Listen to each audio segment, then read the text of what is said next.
economy is rebounding strongly. Our fiscal position is more stable, and our debt sustainability has significantly improved. These developments have provided a solid foundation for sustained growth and development, ensuring that the sacrifices made by bondholders and other stakeholders will not be in vain, but rather the basis of Ghana's economic revival. Mr. Speaker, the country is not broke, as some propagandists want us to believe. We're handing over the country with gross international reserves of almost $8 billion United States dollars.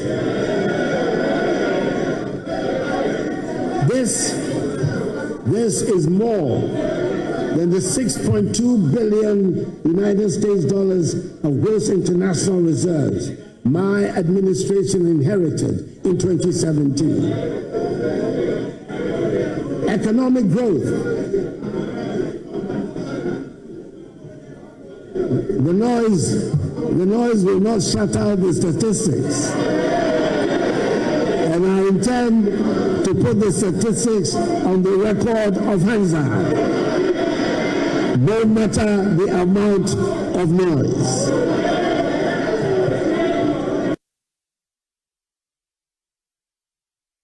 There can be no such arguments about the introduction of the free SHS and free TVET programs.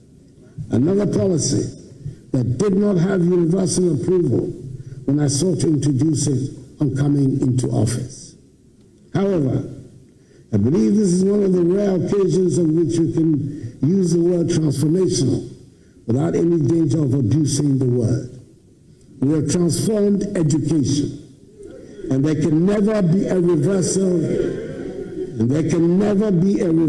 of the fact that some 5.7 million young people have gained access to secondary education who would otherwise not have had the opportunity, but for free SHS and free TVET. Indeed, my administration has also prioritized technical and vocational education and training, TVET, establishing 34 new TVET institutions and upgrading 62 existing ones to equip our youth with 21st century skills. Mr. Speaker, I'm proud that we were brave enough to have started the free SHS policy at the beginning of my first term and resisted the calls for a gradual introduction. I'm glad that we've removed from the Ghanaian mindset the belief that secondary school education is only for people from certain households and families. From 2020, when the first cohort of free senior high school candidates sat for the WACC, Ghana has consistently recorded over 50% of candidates scoring A1 to C6 in all 4 core subjects.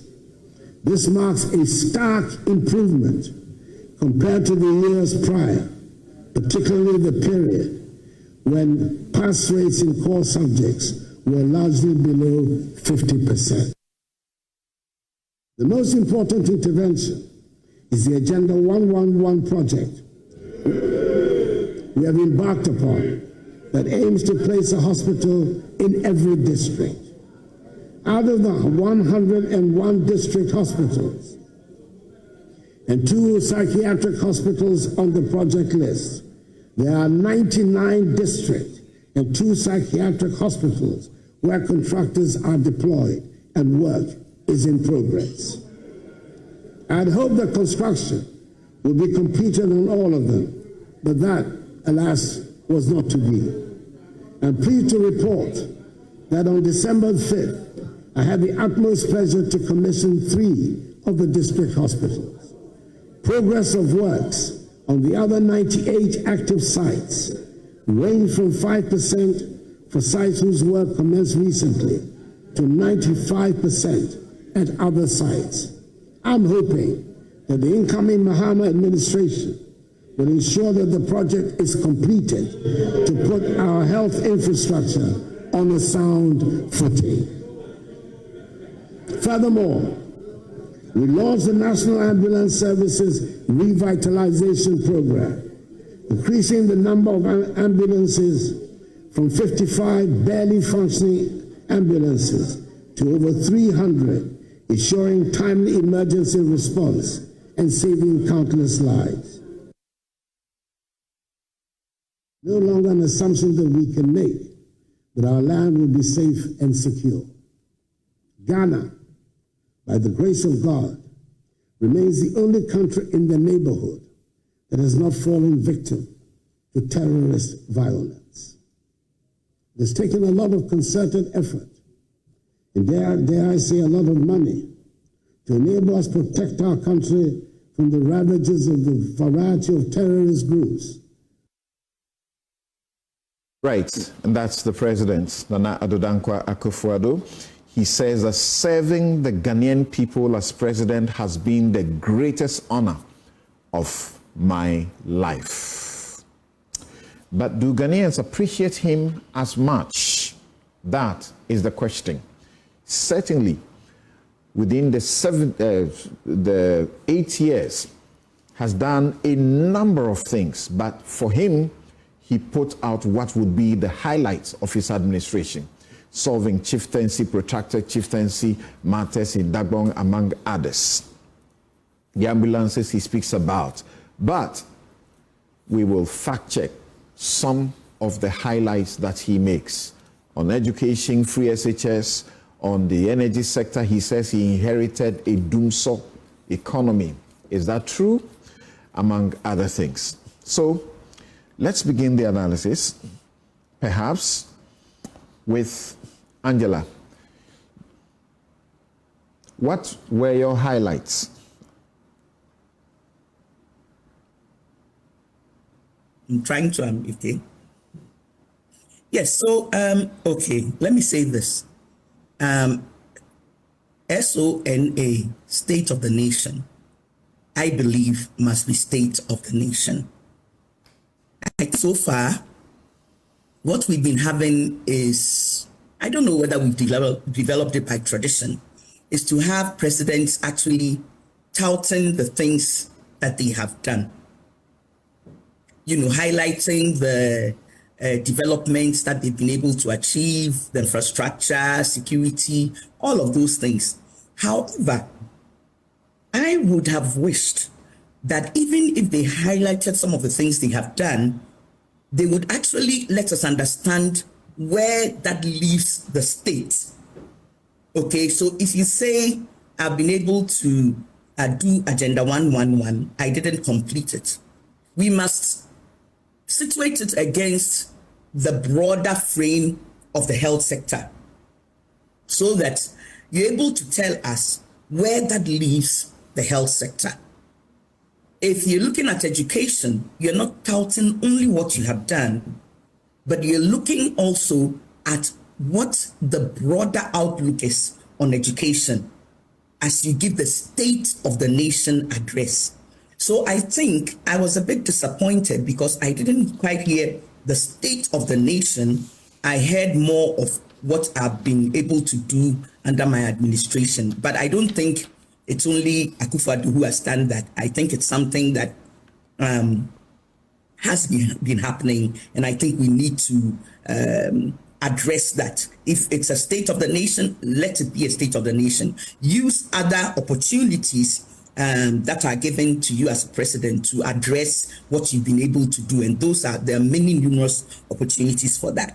Presidents or political leaders obviously don't develop the country with money from their own pocket. It's our own money. Absolutely. But when he does that, it's part of the State of the Nation.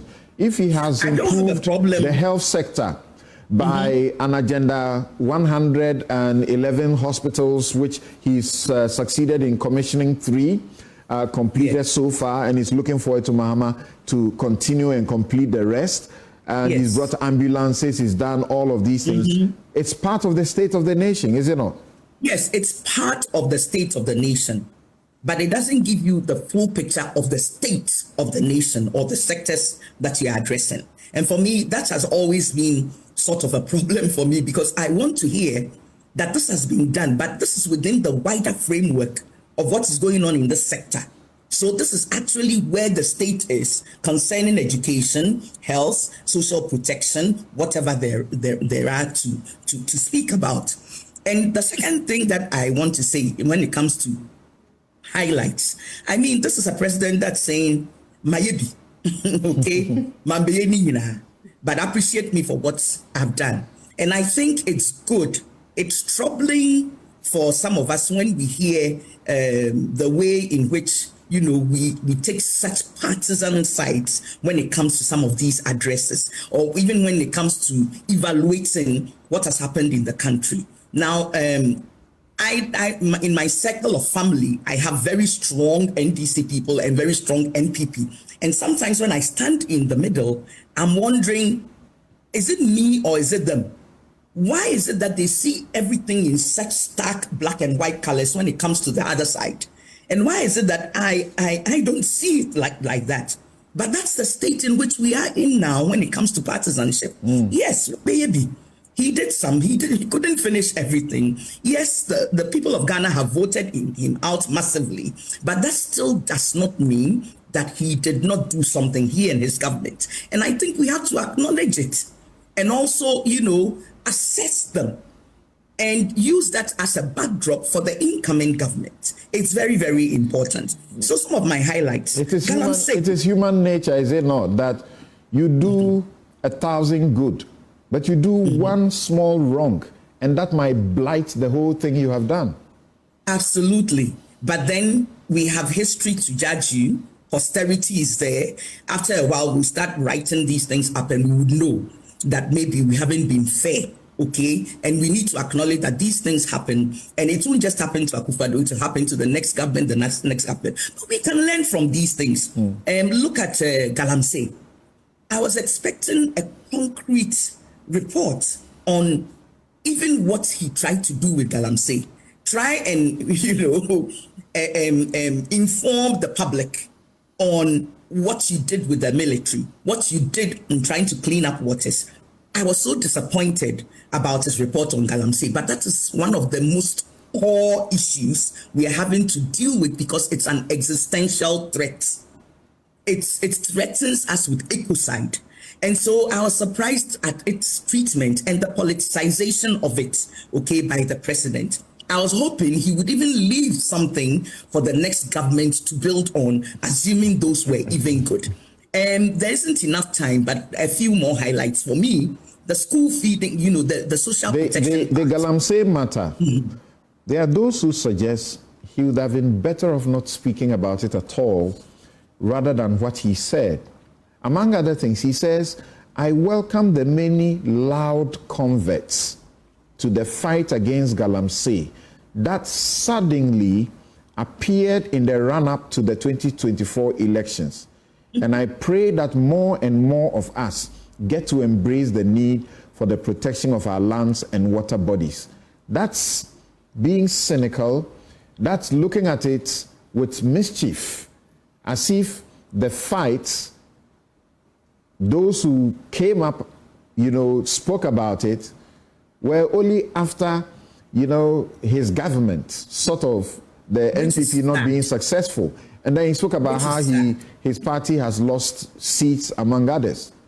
I mean, that's a lame duck excuse. I think it's sad because, you know, from the statesman Akufo-Addo that, you know, some of us knew, to a president who is reducing this particular very serious matter to a political game, I think it's very sad. Yes, wabeyebi, but on some of those core issues, he should have explained himself a little better, admitted the failures, and given some kind of a direction for the next government, if possible, okay? But the way in which it was treated was really a bit shabby. And if you see that people were ready to, you know, put their lives, in a sense, online for this Galamsey fight, and even get being imprisoned for it and so on, This is nothing to take lightly. Okay, so I know a lot of people would want to comment on Galamsey, so I want to move on quickly. All right. To the area of social protection and the widening of the net, NHIA, LEAP, capitation grants, school feeding. These are very good programs that have helped, to support the most vulnerable in our society and so on. Nobody can take away the fact that free SHS is a very core policy to this country. I mean, look at the Asian tigers. They have moved their countries through education, deliberate, intentional educational policies that have lifted them out of poverty. But Angela, is it accurate to suggest that all these students will not have had the opportunity of secondary education but for free SHS? Not all, but many. So it's not surprising that even when Setepe, tried to talk about limiting it to day students, it was NDC youth who went after him. Many people have benefited from this, and for years to come, families will talk about SHS, but it's going to provide a long-term dividend. So this is where probably Akufo-Addo is going to get some respite from. When years to come, we can point to free SHS as having actually brought about some kind of transformation to our society. We are worried about the implementation, some of the issues, the knotty issues around quality, around sustainability, around how we can get other people involved who actually want to pay part of the cost. These are things we are all worried about, which the next government should take up. But I think that nobody can take this away from the Akufo-Addo government, that indeed lots of families who would not otherwise not have been able to participate in this level of education, and the fact that it will have a certain impact on Ghana in the future to come, we can't take that away from him. But come to the other social protection policies like NHIA and so on. Sometimes I tend to think, and this is not just the NPP government, it cuts across again. Since these policies started, those are the only social protection matters in this country. And they keep commenting on how they have increased, expanded, and so on. They forget sectors around mental health, around domestic violence that is ravaging our country, and the kind of systems and structures that do not work. They forget sectors around children, and the fact that our infrastructure on children is actually almost next to nothing. Apart from educating our children, when it comes to protection of children and so on, it's next to nothing. Why? Look at this case that happened when the child marriage issue came up. And that is just one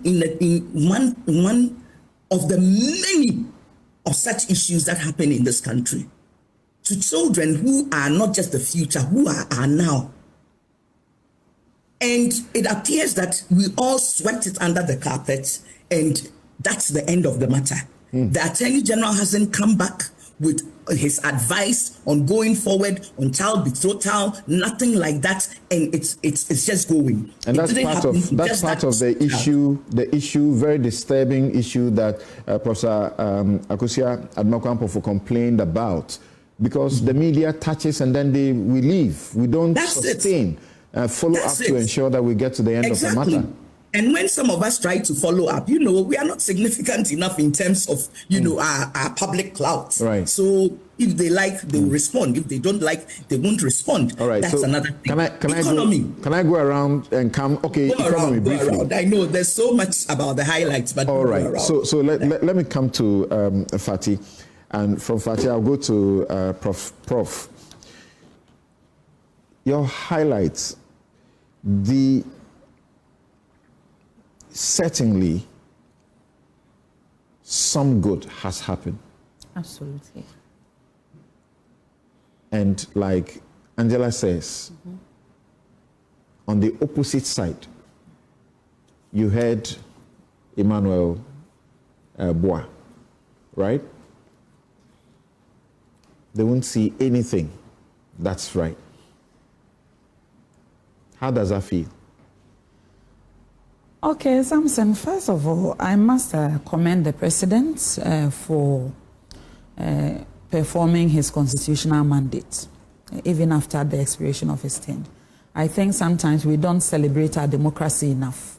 I know it takes a lot for successive government to go through this process.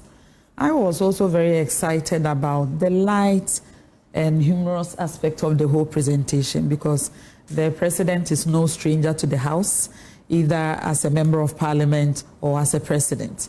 So there are aspects, although I get the benefit of seeing even his presentation even before and yes, we it hope is delivered. We hope his aide-de-camp is doing well. By the grace of God. We understood sometime in the evening that he was responding to treatment in the hospital. And again, the media, we just have to take the lessons. The ethics cannot be compromised. This was not something that you should focus, zoom on and begin to show to the world. That was wrong. Yes. Yes, so by the grace of God, the President was able to go before the August House to perform that mandate. Most importantly, I understand Dr. Dwamina's perspective. Individually and as organizations, I believe we have our own highlights and expectations of what we want to hear from the President. But mind you, the opportunity to present the message on this on the state of the nation is such that you may not be able to capture everything. So in the minds, like I'm speaking from the perspective of a drafter and understanding the thinking of the President, to say that successive every single year he presents SONA. There are times you'll be thinking that some issues or some aspects of the presentation have been highlighted in previous presentations enough, and there is no need to be repetitive. There are some other issues that are also priorities among priorities that are of public interest, to the extent that they are continuous development or ongoing development. For instance, if there is a presentation of such nature and economic issues are always on the table, you cannot escape that. I was also excited about the fact that His Excellency the President took the time to bring comparative data of what he received in January 2017 and what he is leaving on January 2025. I think that is so important because we always say that to whom much is given, much is expected. I believe people had expectations in the context of what is available. And the President came and said, with what I was given, this is what I was able to achieve. I may not have achieved everything. And I think we also need to commend him for aspects that, like the Boko conflict. The President, I know personally that he was committed to doing everything. There are unresolved... The conflict has only gotten worse. Yes, and I am saying that regrettably, it is not everything that we were able to do. And it is important that when necessary, some admissions are made, and also to highlight the issues so that the incoming government will take it up and know that these are, if there are consensus or not, these are issues that the other side would have wished to continue. Right. But let me come to the specifics. And especially because of Dr. Dwamina's presentation, I would like to start with health, come to education, and then the economy. And be brief about them. As much as I can. We discussed the conversations about this government's investments in healthcare, and it appears as if everything is Agenda 111. But the Agenda 111 project started after COVID-19. From the promise to the planning to the execution, all started after COVID-19.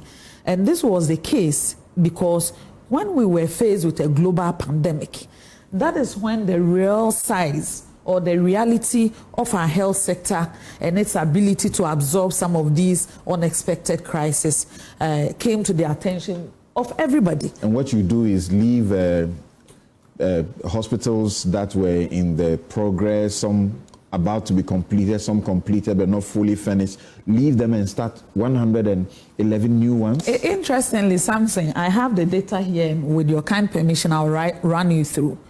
To the best of my knowledge, President Akufo-Addo commissioned at least 47 hospitals outside Agenda 111 since 2017.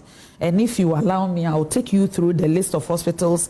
I know for those who were not following some of the legacy hospital projects, the president in the last 2 months commissioned about 10 hospitals at a go. And if people were minded to say, these are legacy hospitals, and even some other hospitals that were started by this administration, he made sure to complete them outside Agenda 111. But during the pandemic, the government realized that there were 87 districts without district hospitals, no referral points. In fact, in the Upper East region, 8 districts did not have district hospitals. In the Volta region, 8 districts did not have district hospitals. Upon creation of the new regions, there were no regional hospitals. Even some existing regions like Oforidua and Eastern region and Western region, the state of their regional hospitals were nothing to write home about. So beyond the president trying to complete, you know, he completed the UGMC phase 2, the VAMED projects, the Eurojet projects, and a whole lot. And if you permit me, from Achiase to Chedie to Tolong to Ashaiman to all those projects, Akontomra, the district hospitals in Akontomra, Bogoso, Lubo, Mpoho, Nsuayem, Wasadunkwao, Weta in the Volta region, Tolong, Sola, Bupe, Bamboy, Swame, Chedie, Sabronum, Drobonso, Manson Kwanta, Emim, Mkwetia, Kwabing in the Tiwa East, Dukrum, Achiase, Jumapo, Ponkatamanso, Sehuasarinso, Ashama Polyclinic, Adenta. In fact, there are so many hospitals, including the famous Fomina in Kumewu. The president completed and commissioned them. But even with all that, we realize that, for instance, 3 Agenda 111 hospitals. Yes, those are Trede. We are told that he simply has commissioned buildings. And you know, hospitals are different from buildings. Something. It is sad to say that you were asking about my expectations. Of course, I wasn't expecting my own big brother, Honorable Amabua, to be praising the president. I understand the politics of the floor. And especially in times like this, we are in the troll season and the honeymoon season for the incoming president. So for some of us, it is nothing new. But it does not take away from the approach of the Akufo-Addo administration to a holistic reform in our health sector. Look at the medical drone delivery system. I have been to UN and other international platforms that people want to take pages out of Ghana's book as to how a country like Ghana will be able to run one of the largest medical drone delivery systems in the world. I believe for those in the villages who would have died but for a shot of antivenom, or who would have died but for a drop of a pint of blood, they would appreciate some of these interventions. So it does not take away from the fact that even among the 98 that the president said are between 5% and 95% completed, my district in the Upper East region, Garu district, has one of the hospitals that is built, completed. The fact that it is not completed and commissioned is because of equipment and furnishing. But if you go to Garu today... But those are the things that make a hospital. So the 3 that they were able to finish, those were the ones that he commissioned at Bokro in Ahanta West and Kokobing in Ashanti region and Trede in Ashanti region. Okay. I did the production. Right. I have seen the coverage. No one can tell me that you go to Trede today, there is no bed, there is nothing there. But let me take the conversation away from health, especially when we have a female panel. I want to point one thing to you. Something, I will not be sitting here but for education. And in the year 2005, I almost didn't write SSC because of registration fee of 40 Ghana cedis. Just that, 40 Ghana cedis. And if you look at the available data at the Ghana Education Service and look at what free SHS has done to gender parity, I think it is fair enough to say that it is one of the best things that has happened to gender courses in Ghana. I'm saying this because the boy-to-girl ratio in SHS at 2017 was said that for every 100 boys in school, there were 64 girls. By the end of 2023, For every 100 boys in SHS, there were 106 girls. And these are facts. I've not changed anything. I've not tagged it. And it's all because of free It is SHS. because the financial barrier was removed, and families who would have been forced to choose who should go said, all of you should go and be walking through the system. At least you will get the SS certificate. But do you sincerely think the accurate thing to do is to lump up all those who have gone through SHS within the period and say, but for bringing the free part of it, they would have lost the opportunity of education? It is important because you look at the data of students at every academic year, the number of students who were in school, and the jump, the number, the jump, they just don't make sense. But for the fact that something substantial have happened, because the trend, the narrative suggests that there would have been zero student enrollment. No, it doesn't. No. I don't think that is the impression we are seeking to create. No, of course, before free SHS, there were people in SHS, but we are saying that even at that time, when they had this Cocoa Ball scholarship, a lot of scholarship schemes, there were many people who were saying that the beneficiaries were the children of the same people who were wearing coat and tie, and not the beneficiaries of the cocoa farmers and everybody.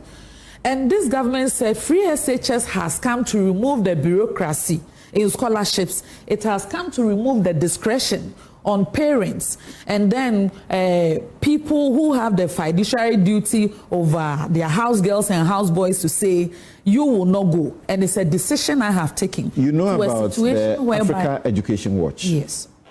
They point to what they say is an inaccuracy that the president peddled when he said 5.7 million is the number since 2017 to date. And they tell us about the Education Ministry's own figures that say that there is 3.1 million and not the 5.7. There is also Dr. Peter Pate, who also says that WAEC figures show approximately 4.3 million students sat for BEC between 2017 and 2024. So the president on the figures is wrong. Okay, first of all, Samson, let me remind you that the president does not conjure figures. Whatever the president has will come from two sources. Either the Ministry of Education that is implementing the free SHS, or the Ministry of Finance that is paying for the free SHS. And there was also a trend in 2017 and beyond, where students who had sat home for years, some completed 2013, 2014, 2015, there are even videos and documentaries of people who even had kids. But as soon as free SHS was introduced, they said, let me take advantage of this development and go back to school. So I think that, of course, if there are concerns about reconciliation in respect of figures, legitimately so, we should look at it. But it is not sufficient to say the data should depend on only those who wrote BEC within the period. Right. Especially up north. You will meet a 20-year-old, 25-year-old who is now in the classroom. I need to go around. I know that there are many areas that you would have liked to speak about, but I need you to clarify a few things. The president said, quote, I inherited a nation plagued by doomsaw. Is that accurate? It is accurate. No, he inherited a nation where doomsaw had been resolved. No. Doomsaw was not resolved. It was resolved. In fact, I think we will not debate that. If you look at doomsaw was not resolved. I have heard arguments about the fact that, this power badge was, there was this agreement for this power badge and that, and because generation capacity was increased, doomsaw was resolved. I was following Honorable Boache Jako when he was at the Energy Ministry. And as late as April 2017, there were conversations and press conferences about government's efforts to finally put doomsaw behind us. Meaning, even when we came to power in 2017, there was still doomsaw. And from our perspective, admit that there was no doomsaw. And what will you say to the finance minister and the government when you were saying at the beginning that there was excess capacity? That was the argument I was coming to. The New Patriotic Party that I belong to, even before we came to government, have been making one argument since 2012. that Ghana's energy sector challenge is not a capacity challenge. It is a money challenge. We have repeated this narrative over and over again. And in terms of consistency of presentation on our position on developments in the energy sector, I believe we have been more, our side have been more consistent than everyone. We said there are thermal plants. If there is no fuel to power them, if you are unable to honor your obligations to some of these IPPs, they will cut supply. If they cut supply, the energy sector is about a value chain. It's generation, transmission, and distribution. You can generate, but if the transition has challenges, you will suffer. If the distribution has challenges, you will suffer. But our government, although we also added to the continuous capacity improvements or addition to capacity, the government took steps to make sure we honor obligations to IPP so that they can continue to supply. Well, you remember when WAPCO, somewhere in December 2023, just about a year ago, said that because the government was owing them some 19 million, they were cutting supply. We came out to the public and said that there were payment challenges. We've paid 6 million. We are paying additional amount so that they can restore service. And also, finally, something. Before I drop the conversation. There is fact that by the time the NPP took over in 2017, the lights were on. Samson, they were not off. They were not. My testimony is that the lights were on. My testimony was that we were still struggling with I needed you quickly. What do you say to people who say, which country does the president live in when he says the economy is not broke? Because we are talking about an economy that has suffered, that has a historic, debt burden. Sky-high inflation. One needs more than 15 cedis for a single dollar.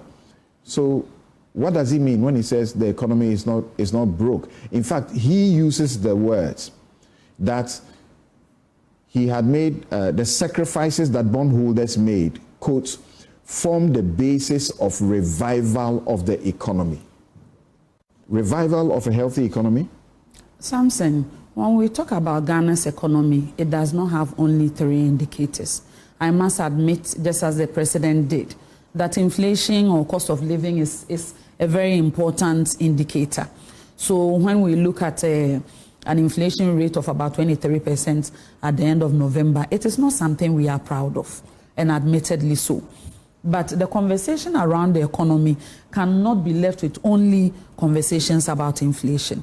As relevant as inflation are other indicators of economic development. And let me take you through some of them. There is comparative data of Ghana's total GDP that the president or the NPP government inherited of 56 billion US dollars. As the president leaves office, it is estimated that the country's GDP stands at 76 billion US dollars. A difference of about $20 billion during his term of office through industrialization, because we've seen the quarterly growth rate of 2024 and see how industry is contributing to that growth. We cannot say that the president did nothing. If not for anything at all, what he was giving as the country's GDP, he did not send us in recession. Also, there was this trend post-COVID or even during COVID. The world experienced a recession. Incumbent governments were punished for it all over the world, not just Africa. In Africa, even incumbent governments that were not toppled became unpopular, like the ANC in South Africa. If it happened to the Tories, if it happened to the Democrats, that's why some of our colleagues will say we were aware that globally, the kind of hardships that some of these global challenges have brought on the world and the recession that the world order has gone through, it said that people are really dealing with real-time hardships. But for incumbent governments, your responsibility is not to join the rants. So sometimes when people are ranting and you are also not ranting, it's as if you are tone deaf. But the moment you are given the power and authority, yours is to provide solutions and walk people through what you are doing. So it may not be as smooth and interesting a conversation, but this government is saying there is a track record of how government spend in election year and the deficit that they record, just as they recorded in 2016 over 6%. But in our 2024 election year, we made sure we did not saddle the country with such figures. Okay. The government is saying that, yes, we have a situation whereby the energy sector is still having some debts, but this is what we inherited. And with the projections that were given, that the energy sector debt is estimated to go beyond 12.5 billion, because of our efforts, we are at where we took off from. And at least, yes, and comparatively, and in all honesty, every well-meaning Ghanaian will agree with me that the power situation under President Akufo-Addo was better than the power situation under former President Mahama. All right. The question is, whatever the circumstance of the circumstance, knowing what the economy is, should the president be saying the economy is not broke? An economy that has suffered junk status rating, an economy that has seen thousands of its citizens, even in the middle class, pushed into poverty.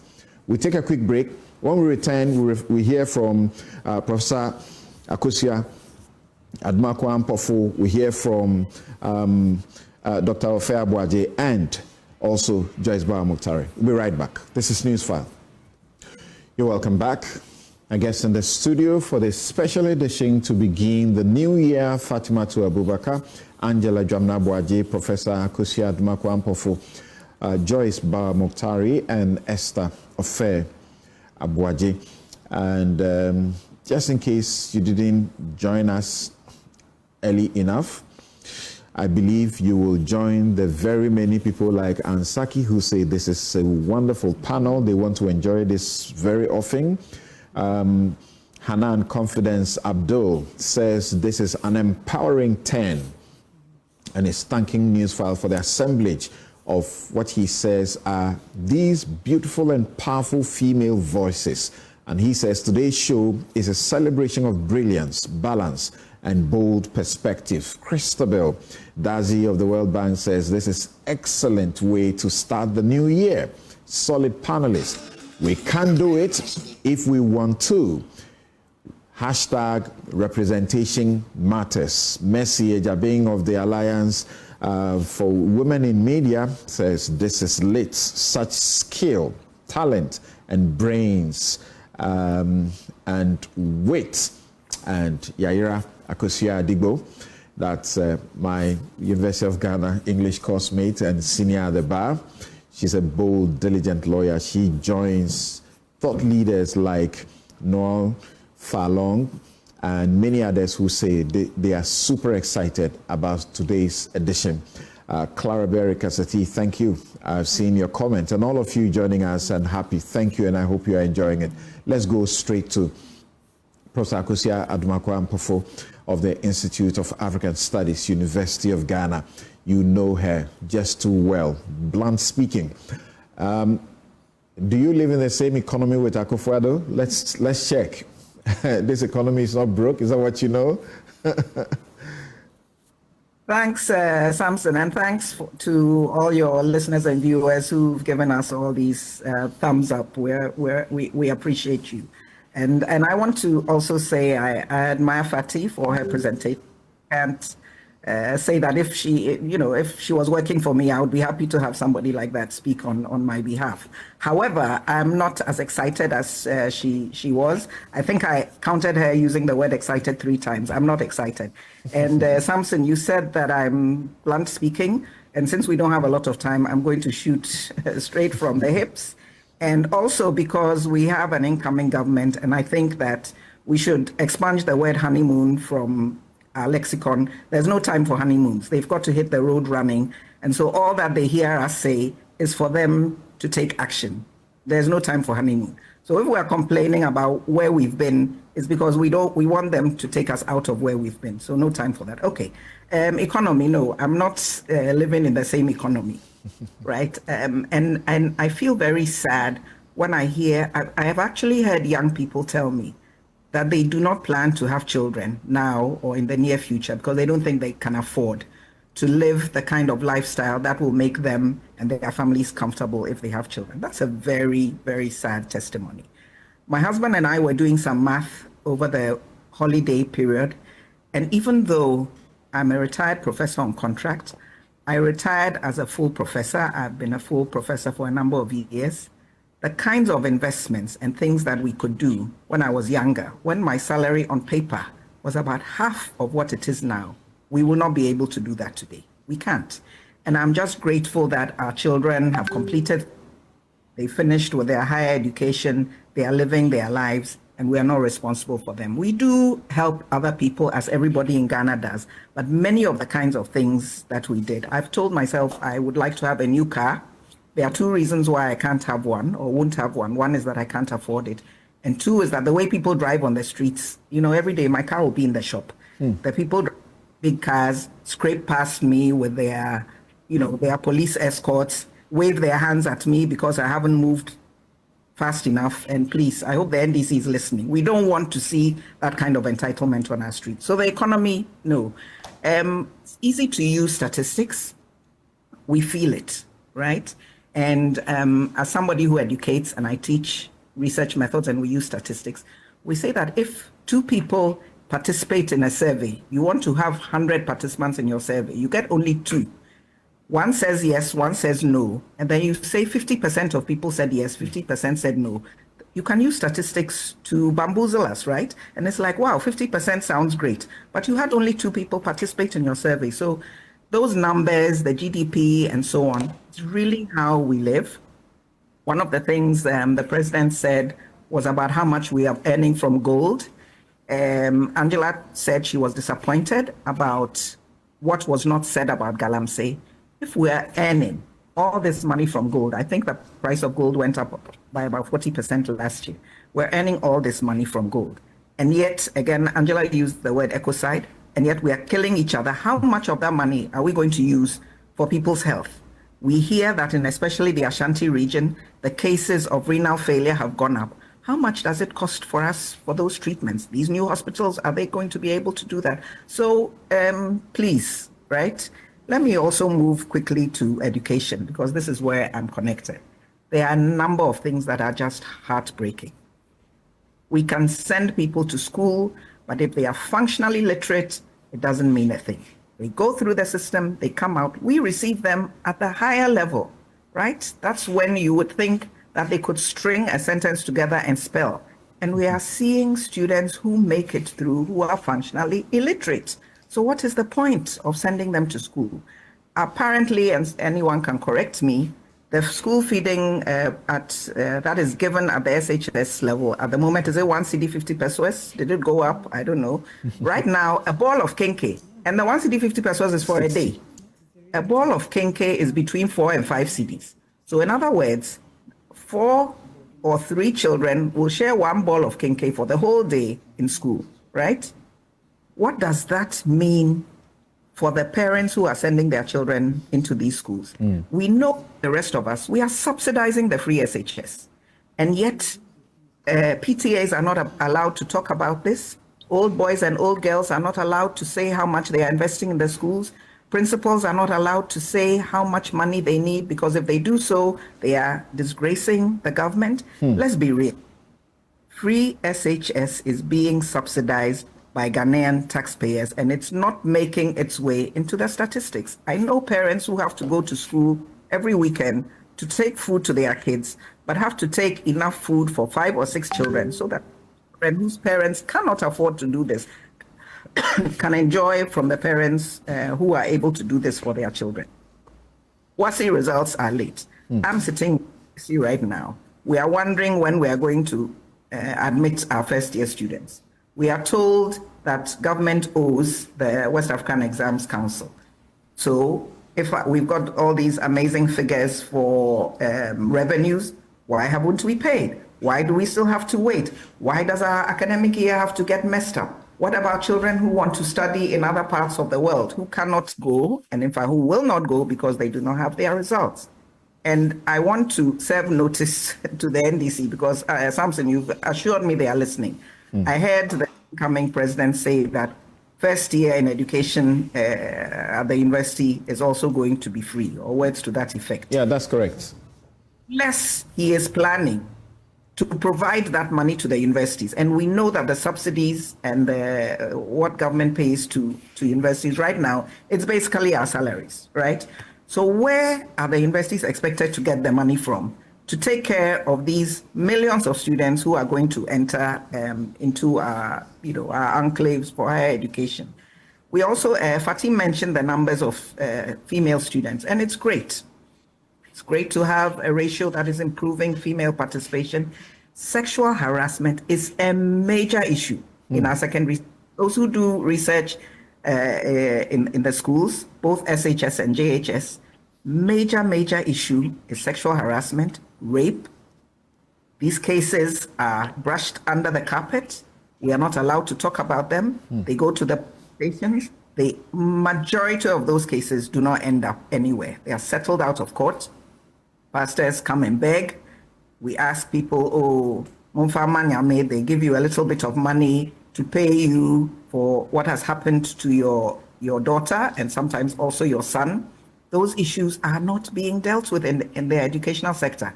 And I can't say that in higher education it is not also happening. It is happening there. But we need the resources and we need the boldness as a country to confront these issues. Let me say something also about healthcare, right? We had up till today, we are still collecting COVID levy. I go somewhere, I look at how much I'm paying in taxes, NHIS, tourism tax, COVID levy, and so on. And till today, we do not know how much money Frontiers made as a company. I read somewhere that government got about 6.4 million in 2021 or 2020, and that Frontiers made 86 point something million. I wrote those figures down, right? How is one company making so much money and government is not earning not even a fraction of what a company makes? So when we are sitting back as cynics and we say, well, that money that Frontiers made is just being distributed among party faithfuls who enabled Frontiers to be sole selected for this job, what does that mean for the health sector? Where is that money going? What has it done? You've got hospitals. Samson, you talked about commissioning. Are we going to get the healthcare personnel to work there? We always hear months, people have been posted, nurses, lab technicians, they have not been paid. Where is the money going? We can't just have a building and it's not staffed with people. And when the people are there, do you incentivize them? Do you make them feel, I'm so proud to be working in this area? Do you think beyond the box and say, okay, I'm sending people to any of that long list of hospitals that Fatih mentioned? Will there be housing for them? Will there be a school for their children to go to? Or are they all going to run back to Accra? Let me say one last thing on Galamsey so that, and COVID. Both COVID and Galamsey, and I was really disappointed to hear that the president say that people have jumped on the bandwagon late in life of of this Galamsey menace that we are having to deal with. There are so many people, individuals and organizations. There's Eco-Conscious Citizen, which is an environmental CSO. They have been talking about this for the longest time. We can't forget Erastus Donko and all that he has gone through, and journalists who were, fighting against Galamsey long ago. And in fact, this started under the NDC government. And Akufo-Addo promised that when he comes, he's going to deal with it. So he inherited a government from a previous government where already this kind of social activism was occurring. The Ghana Academy of Arts and Sciences, of which I'm a fellow, has done numerous position papers, policy suggestions. Yeah. I am not that any of that information went anywhere or that anything was done with it in terms of policy. And we are sitting here, and I would have expected, given the civil action that took place in the latter part of the year, people went on strike. UTAG went on strike. I am a member of UTAG because we said we cannot understand how one would have a law that allows mining in forest reserves. We are a country in the sub-region that has among the lowest proportion of forests. And yet we like hailing our greatness. We do not. We know that we need the forests for our climate. We need it for our water. We need it for our livelihoods. We need it for our food.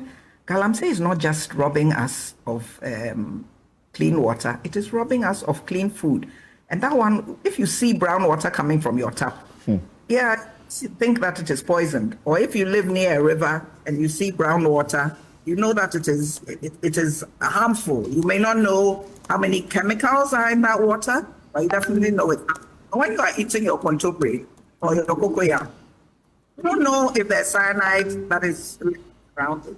And I was really expecting that if the NPP government has not, I don't know if I should use the word able, has not been sufficiently willing to deal with this, in my view, that at least some prescriptions for what could have been done, some apology to us that this hasn't happened, and some prescriptions for what the incoming government would do. One of the things that I find very painful in leadership generally, in many leaders generally, is a failure to acknowledge our pain and our hardship. Just a word, you know what, Ghanaians, it's been really, really tough.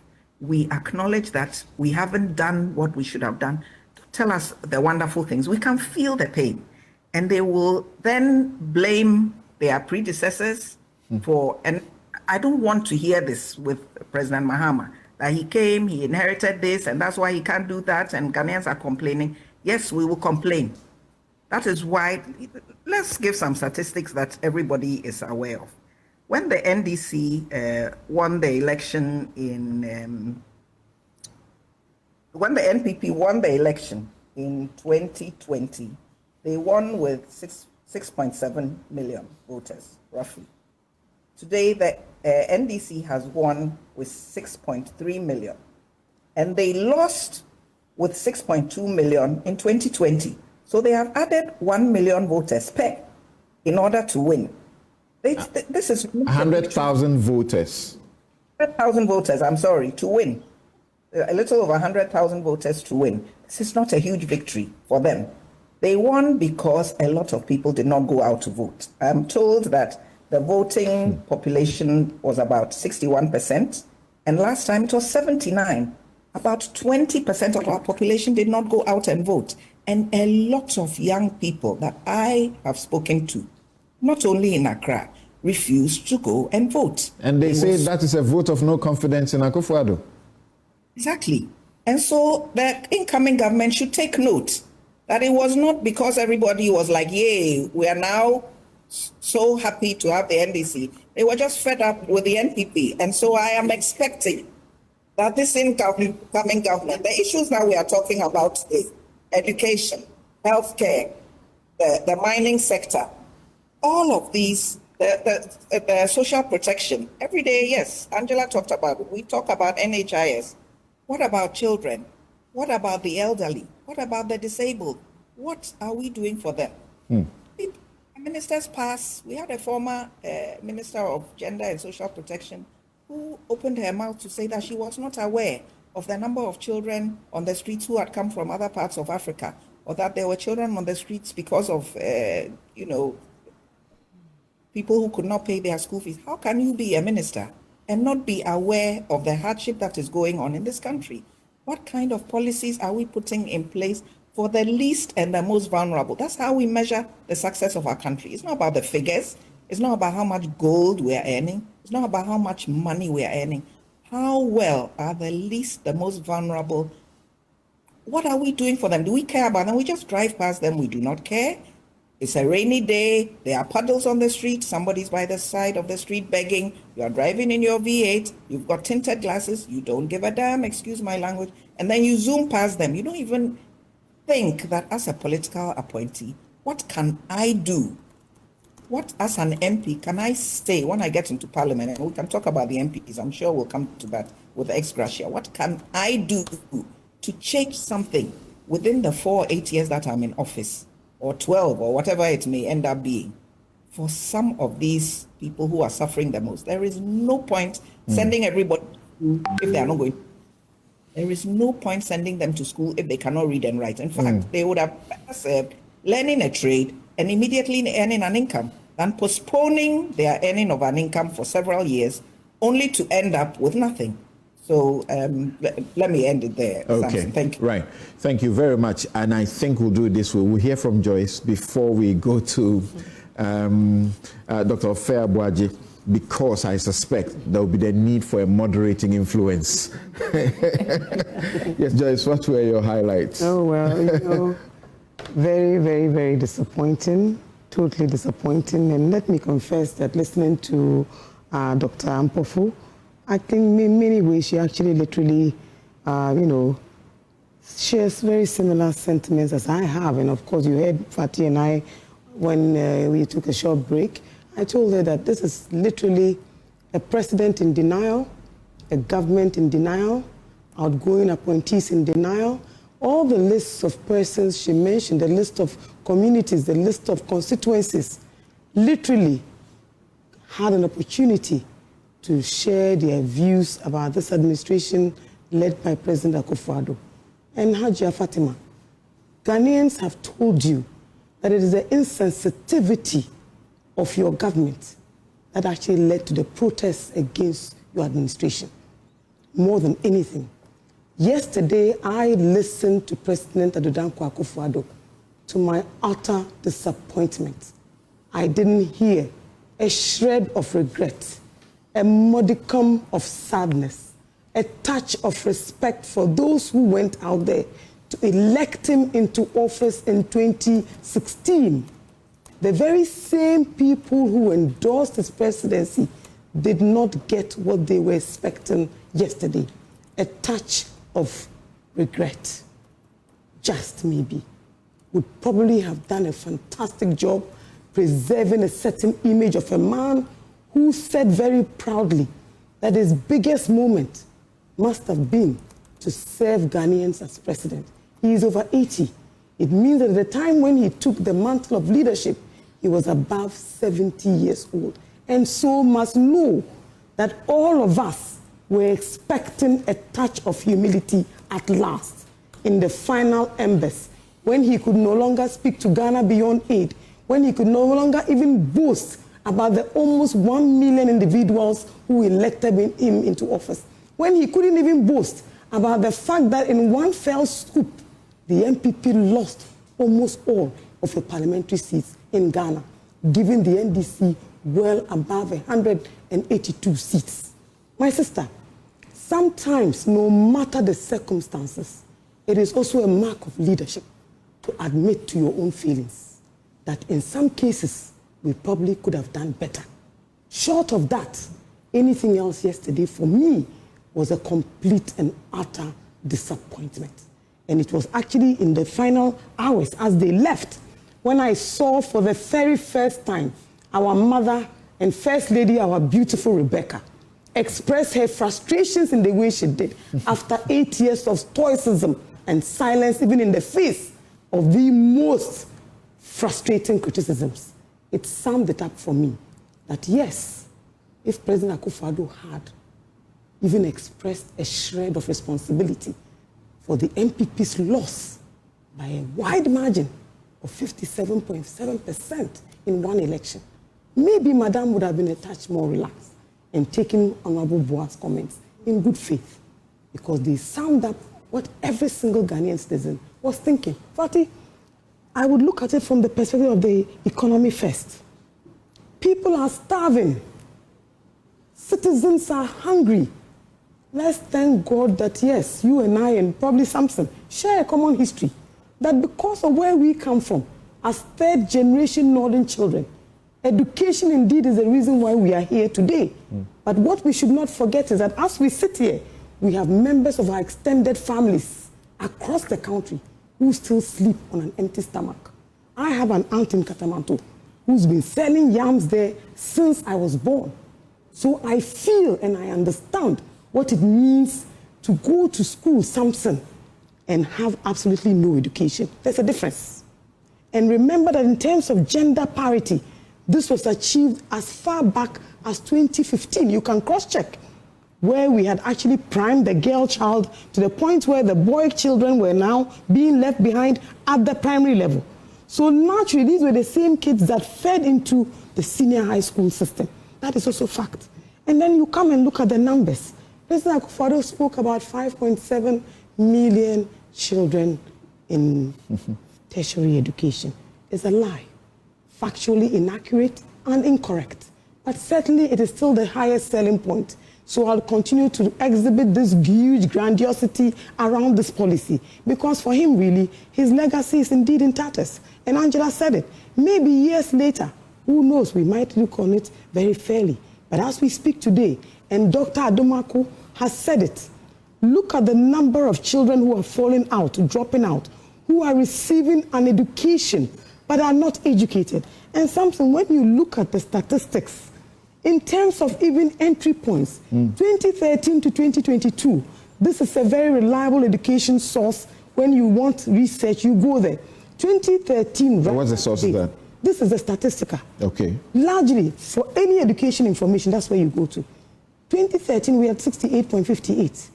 2014, 63.59. I won't bore you. So it's in the 60s right up to 2018, 19, when we had actually introduced this. It comes to 70.61. Today, in 2022, 2 years ago, 76.78. So in terms of enrollment, in terms of numbers, and Doctor is right. Let's not use figures as a way of camouflaging what the reality is. This sounds to you like a natural ascendancy. And everybody has said it. You know, look, poor people pride themselves on giving their children an education. It is why our grandmothers and our mothers will sell their last fabric to take their children to school. So when you come and say, let me augment what you already believe is the only way out of poverty, why not? There will be a certain response. But Samson, will that response give you employment? Will that response make you like all of us here today? Will that response give you the life that we are experiencing, largely because of education, not money? Let's never lose sight of what history has done for us as a people. And I am happy that even on this education issue, yesterday, many individuals fact-check you guys on everything you said. There is another thing that I can also speak to in terms of what happened even between when you came into government and now, for example.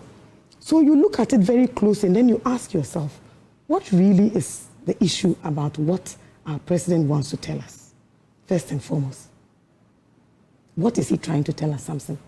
I want to understand that first and foremost, because beyond my disappointment is also the fact that this is a free SHS enrollment figures from 2017 to 2024. In 2018, they were 362,000. 2019, 432,000.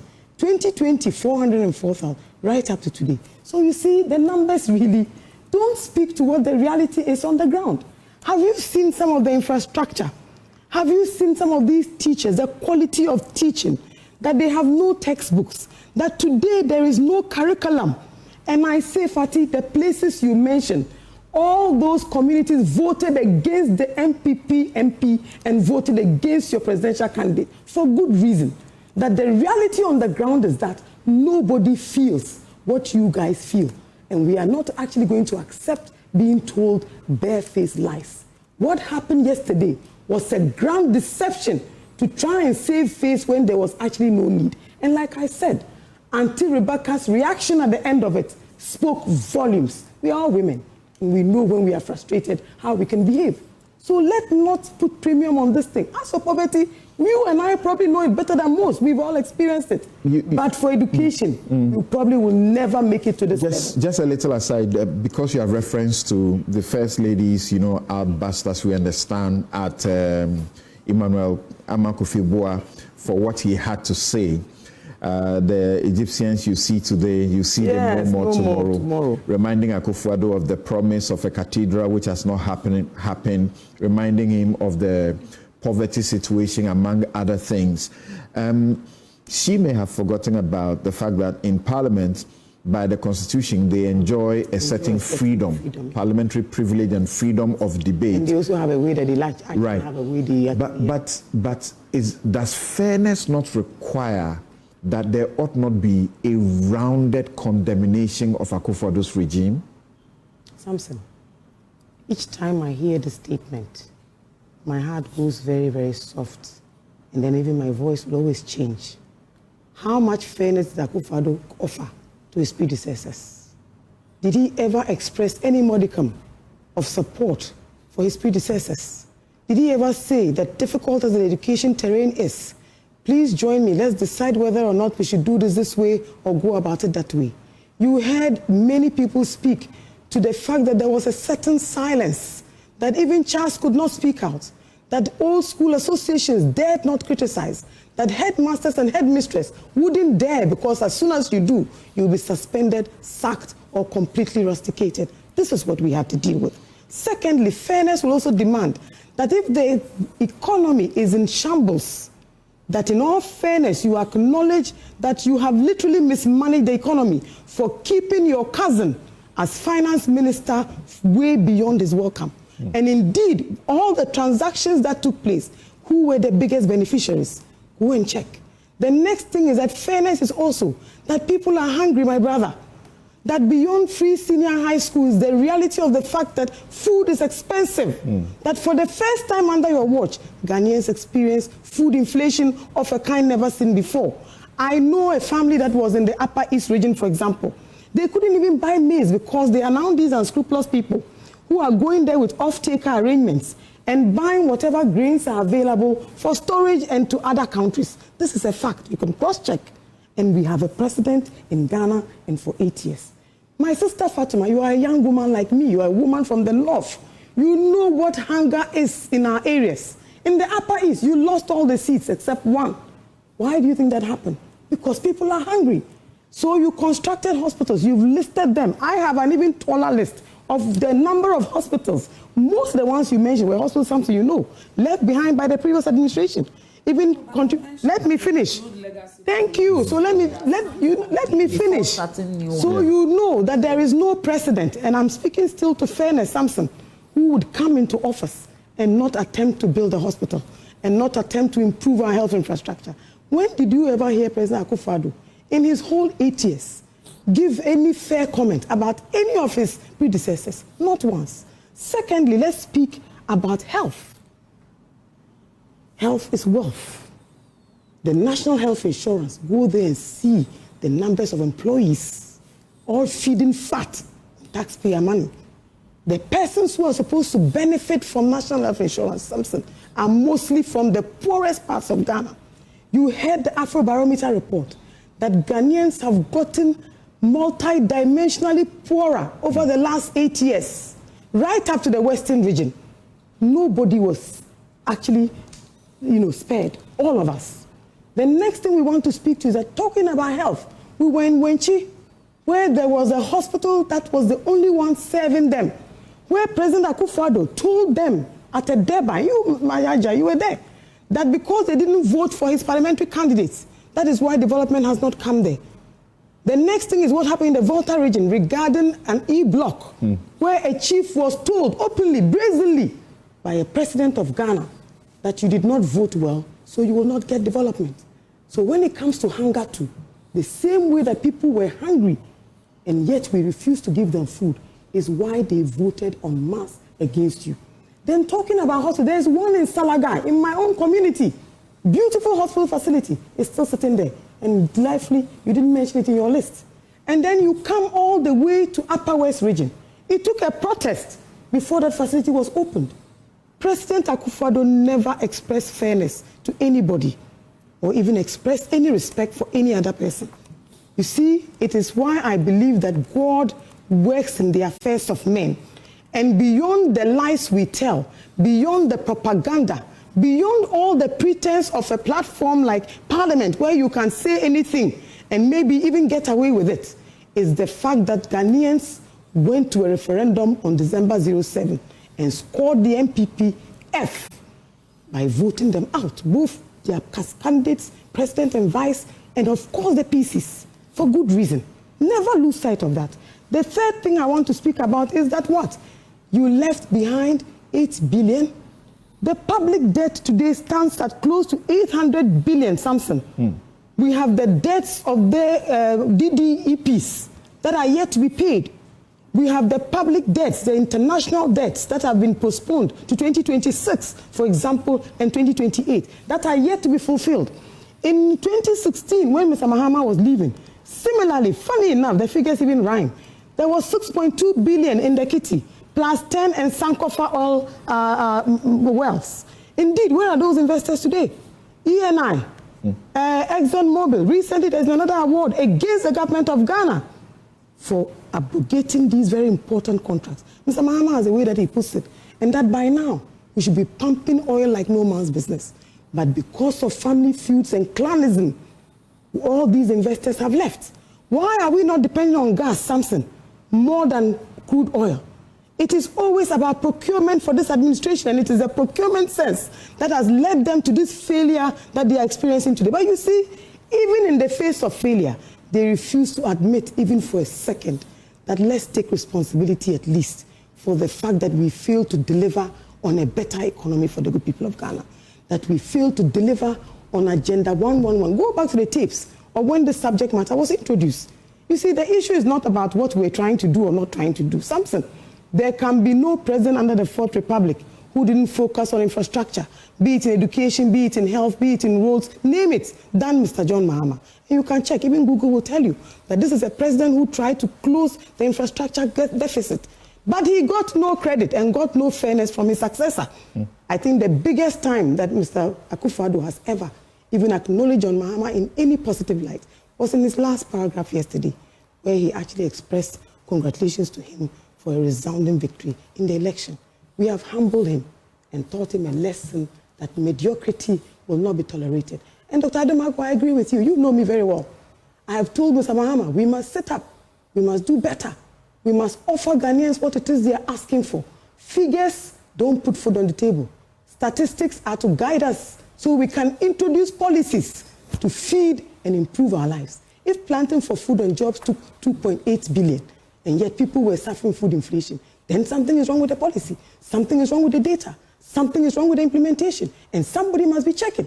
That is what we expect. And then you come down to talk about monies and what you left. Really? Where are the better managers of the economy? The dollar is at 17 cities and climbing. Thank God we have a new government in place, so at least the last few weeks, there's been some consistency because naturally, you are not wasting our money anymore. That's all that it is. You know, look, the reality on the ground is that President Akufo-Addo came in with enormous promise, in all humility. A lot of it. He rode on the backs of many people, businesses, industries, giant of industry. And I have traveled closely with Mr. Mahama the length and breadth of the world. In every meeting I have sat with ambassadors, high commissioners, name it. Everybody is disappointed in this administration of President Akufo-Addo and Dr. Mahmoud Bawumia. People expected better. So if you've squandered our expectations, try not to cheat our intelligence. Because I think that today, this last submission of yours is attempting to cheat the intelligence of the good people of Ghana. So you built a hospital. You put nothing in it. You didn't even make it functional. What were you expecting the people to do? To acknowledge the fact that the structure is there and there's nothing in it? You gave me free SHS, but you made sure that the dollar and cedis cannot be managed even in a consistent way. Look at unemployment at 14.7%. So look, this campaign that we went into, I went into it with enormous faith and belief. You know me very well. I believed in everything we did and in everything we said. And I tell you every day that as a spokesperson, I've never been sued by anybody because I don't believe in falsehoods. Let's look at the ascertainment of Ghanaians. Don't talk about numbers. As, the numbers don't judge. As Fatima said and pointed out to us, the president has completed some projects, at least in the health sector, that were started by the Mahama administration. He has made a plea to John Mahama to complete the Agenda 111 hospitals. Quid pro quo, only because he has failed now, only because he has been humbled now, only because he certainly feels humiliated. When did you ever hear Mr. Akufo-Addo tell you that the E-blocks that were going to serve Ghanaian children, that he was going to work to complete them? They spent the whole 4 years on propaganda about E-block infrastructure and did it until they lost. Go to Bongo, and I always use this example. The Agenda 111 hospital is just 5 minutes from the E-block that they told every citizen of Ghana that those buildings were in bushes and not worthy of people using. Go to Adenta, the school is bursting at its seams. Samson, those kids in those schools, the reasons why you can even implement free SHS up to this point, small as the numbers are. Will you commend Akufo-Addo for ending the Dagbon situation? What is it will you commend him for? Oh, you want me to repeat it on air? I told you that the one thing that I have enormous respect for Akufo-Addo for doing is making my sister a full minister for information. She deserves it, and she's. No, I thought that was just a joke we were having. No, I'm very serious. Backroom. I'm a woman. I mean, I take my gender activism. No, but I'm serious about the question. I am very serious about what I'm telling you. In the various sectors, the performance of the NPP administration, what is it? Will you say they did a good job? Perhaps maybe we can also do ABC to improve or continue. You are putting me to strict proof, something. This one, we are not in a court of any jurisdiction of any kind. I say that whole State of the Nation yesterday, for me, was an utter disappointment. I said the only thing that stood out for me was at the tail end, where he at least congratulated the incoming President John Mahama. I think now Akufo-Addo has learned something.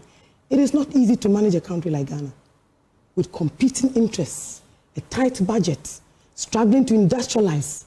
He told us 2 years ago that he had constructed 10,800 kilometers of roads. Yesterday it was 12,000. So which is which? Samson, let me put this on record.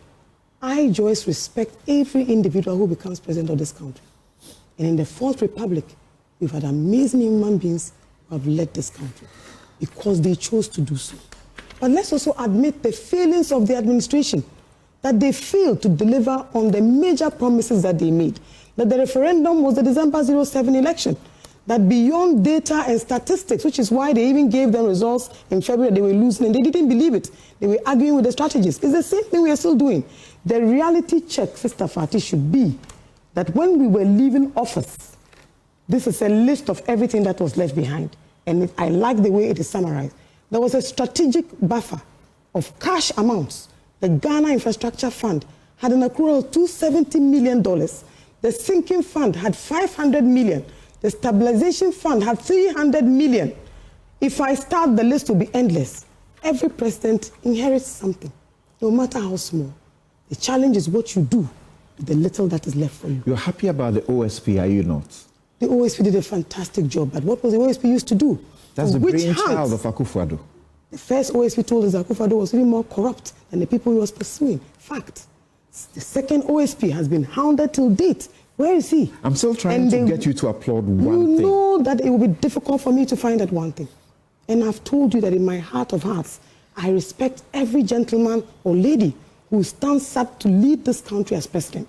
But I was very disappointed in Mr. Akufo-Addo's administration because even though I am NDC, because of the propaganda and disinformation that was used to attack the former administration, I actually convinced myself that they will do a better job. Samson, remember that corruption was a huge factor, and all of you jumped onto the bandwagon.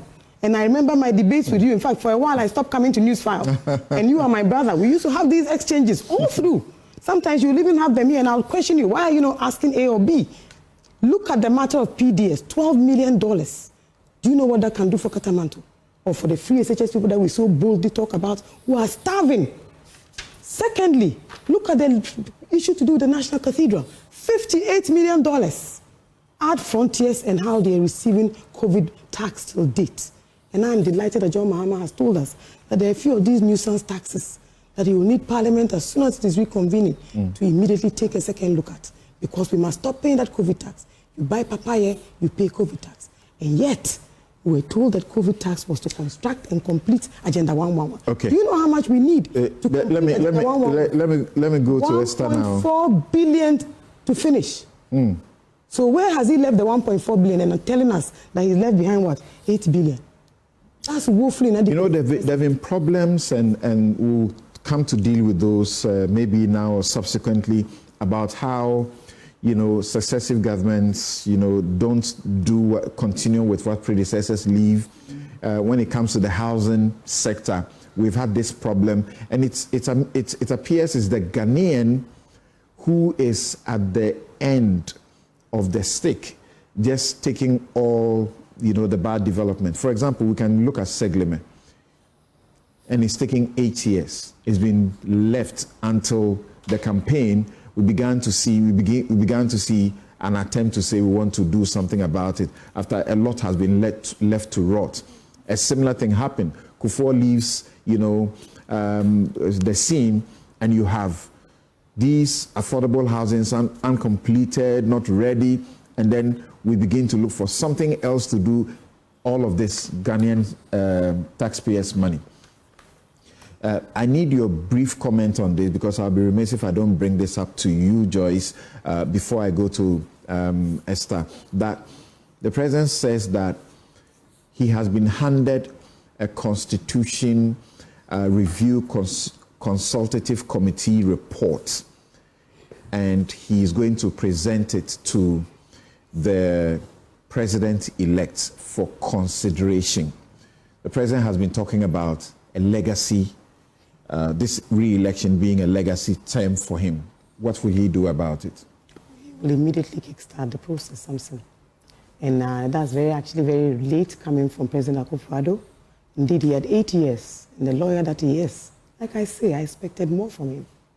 You know, someone tried to tell me when we finished a short while ago that at least the law complex and etc. I said, no, it was started by Professor Mills.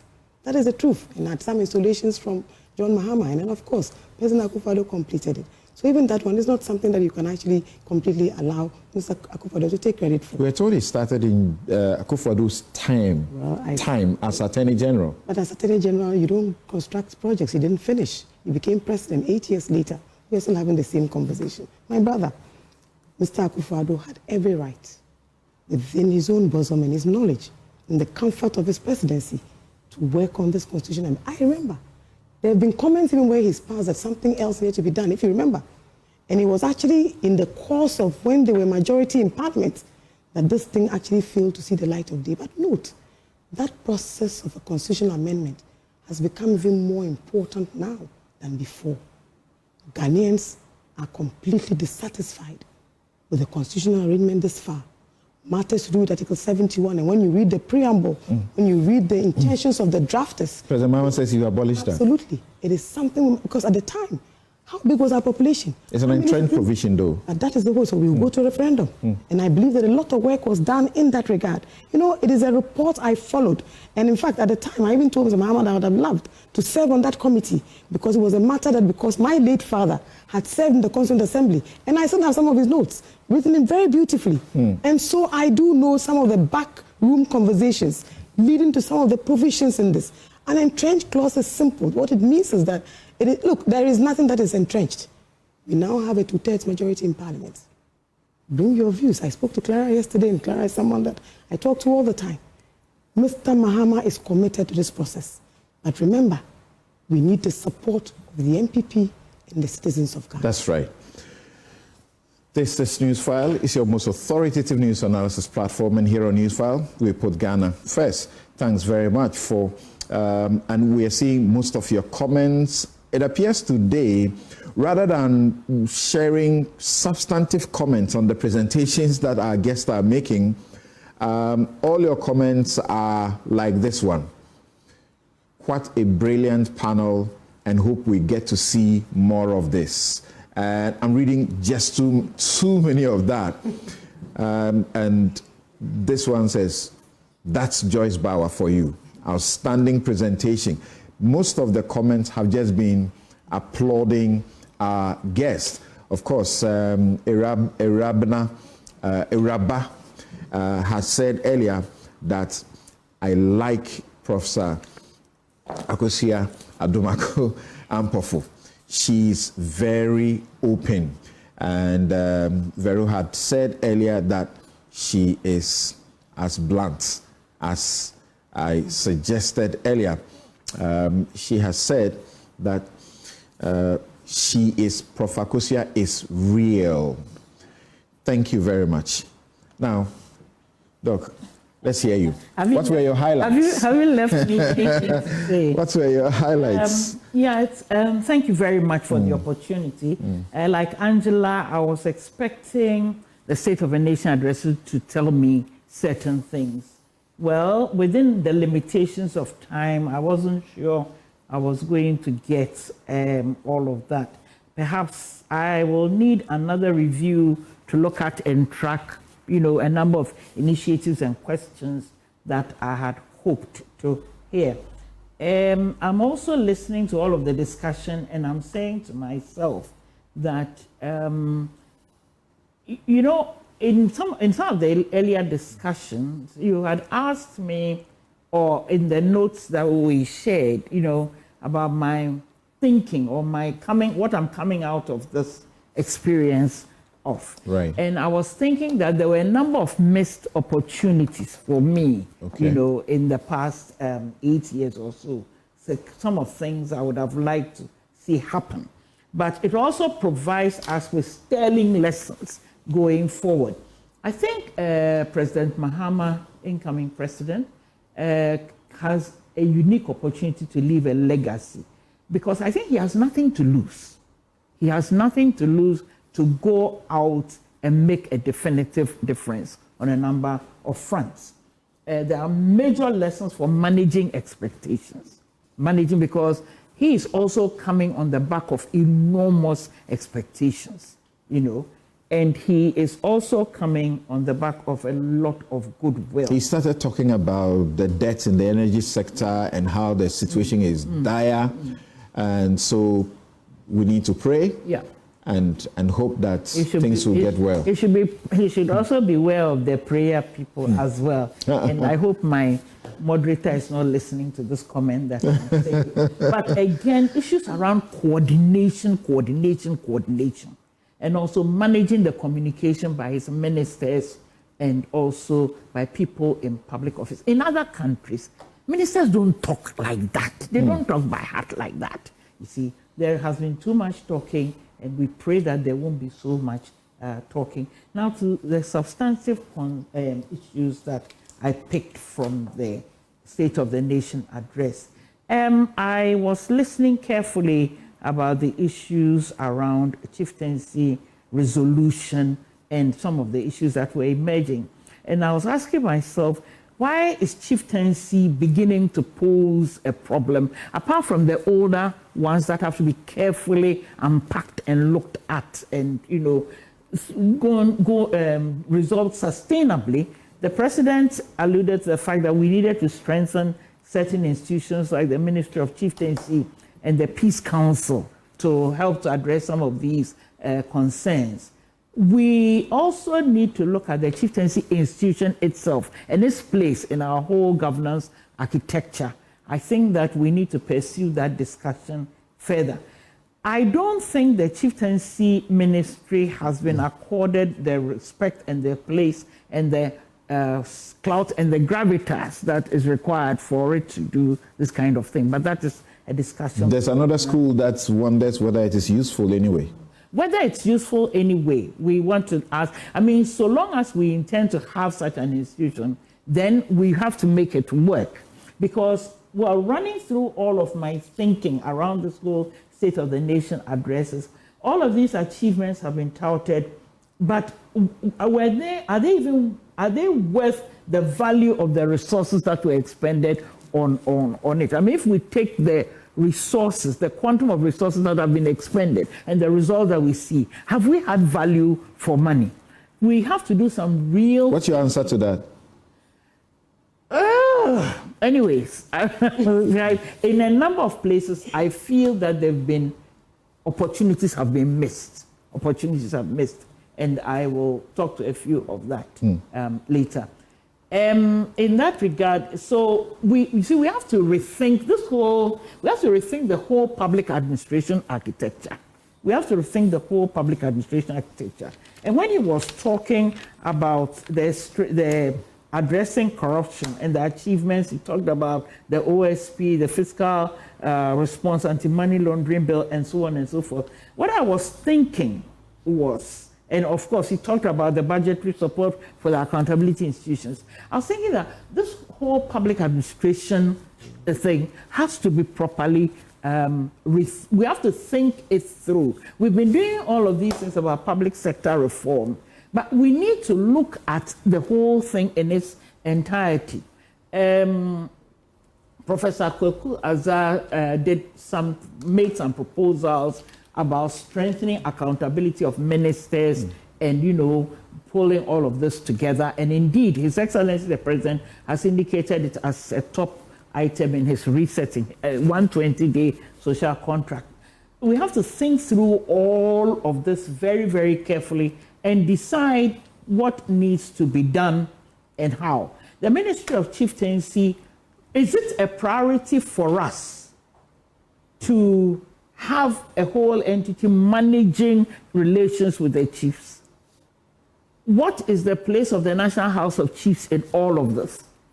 We need to encourage all of these entities to look at how they can work more efficiently, more effectively, and more in support of a government that we have put in place. A lot of these parties or a lot of these bodies, these institutions, have operated on a very self-interested trajectory. They've looked at what it is they can they can do, where their interests prevail, and then they haven't fed into the larger public good. But I guess I want to talk about the Galamsey issue he's talked about. He talked about the forest plantation strategy and so on, the Green Ghana project. There, I had wanted a bit more discussion about the larger context of climate change management, our environmental management issues, and the initiatives that are there. How have we performed? How are we responding to issues of deforestation, the implications for where the world economy is going and where Ghana fits into all of this? I would have loved to learn a little more about that. The issues around the free SHS and free TVET, I listened with rapt attention. I listened to the fact that there was the indication that new educational standards had been set as to what education institutions should look like. But one thing that has bothered me about all of this is looking at the thing in its entirety. Looking at it in its entirety, all these lovely children have gone through free SHS, with or without parental support, with subsidies and so on. But where are they going? It's what I'm saying. The chain, look at the whole chain, going into tertiary education and then giving them prospects of jobs, giving them prospects of being able to go on in life. They've gotten this free education. I'm not even talking about quality or their capacity to participate in the job market. Or then what? Then what? Then what? Is what I'm saying. So that we have not been able to get the then what. Look at the entire chain in its entirety. Because that also led me to listening to the issues around building entrepreneurial capacity and the entrepreneurship ecosystem and so on. There are too many little initiatives. Too many little initiatives, where some of them working in parallel, some of them working at cross purposes and not hanging together. And see, so one very important thing I would want to hear about is how we are going to address the issues of youth development. It is not hanging together. It is not hanging together. There are too many bits and pieces of initiatives, and it's also not decentralized in the system, in the sense that what local level initiatives, I mean, we've got NY youth departments and so on at the assembly level, parts of common fund go to support the youth authority and those institutions. But how are local initiatives for young people taking advantage of their capacities, their energies, and so on, being pulled together? How are they going to be pulled together? Especially if you look at the demographics. I mean, in the sense that about 40% of people, and again, the young people are within that bracket of our population, is within that bracket. And those of us who would be sympathetic to some of the issues he raised are fading out. Akosua and myself, we are fading out. These are the people you need to keep happy. These are the people you need to make, and they are knowledgeable, they have access to information, they have social media and so on, and they have an opinion. They have an opinion. I have 3 of them in my house. They have major opinions as to they have an opinion on everything. And so we have to get you see, I wanted to hear how we're going to pull all of these initiatives together to be able to give our young people a structured delivery beyond even the implementation of the National Youth Policy, how we're going to give them a structured sense of hope. Not out of the mouth of the next child, I'm going to Japan. The next young person, I'm out. I'm looking for a way to leave this country. How are we going to give them that sense? So I wanted a bit more indication. That's largely driven by the economic situation. Indeed, indeed. And even if we could offer them a prospect of hope, the hang in here a little, this and that these are the options that you have. I wanted to hear a little about that. Again, in my own sector, the place of interest two places of interest I was having. I needed to hear something about decentralization and local governance. He spoke about the regions that were created and that one, but I didn't hear why the efforts to vote DCEs in sort of truncated. Yeah, he said it was truncated. Yes. Yeah, of course, because his view was that it should be done on political lines, partisan lines. Yes. And the other opinion was that it shouldn't be on political lines. But the discussion should have continued. You see, after the 2020 election. So he shouldn't have stopped it. No, the discussion should have continued. Okay. You see what Ghanaians would want. You see what I'm saying? Because after the 2020 election, civil society tried to pick it up and, have a discussion. What do Ghanaians want? Right.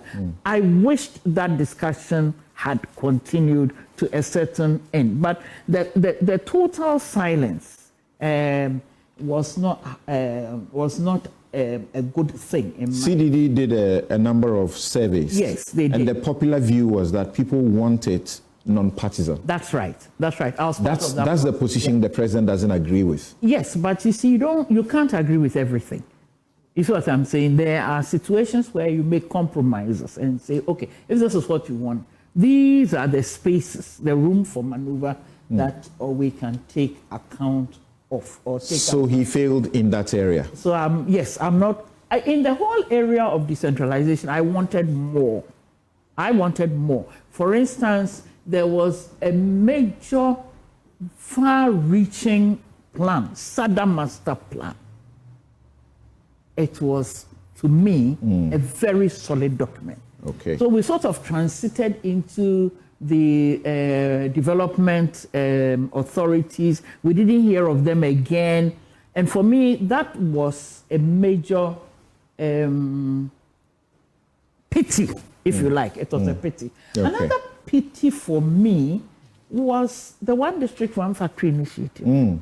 I had this amazing dream where the districts would help to identify their potentials, and then the central government would play a facilitating role to help them to get in touch with those who would help them to prepare technical proposals and, do their best, help them to market their potentials and have it invested, and then every district would have a factory. It didn't happen that way. So for me, that was also a major... The way it was sold, it was almost unthinkable for anybody to be against it. Yeah. One district, one factory, one village, one dam. Yes. You would think that in 8 years, the industrialization of this country's economy was going to take flight. Yes.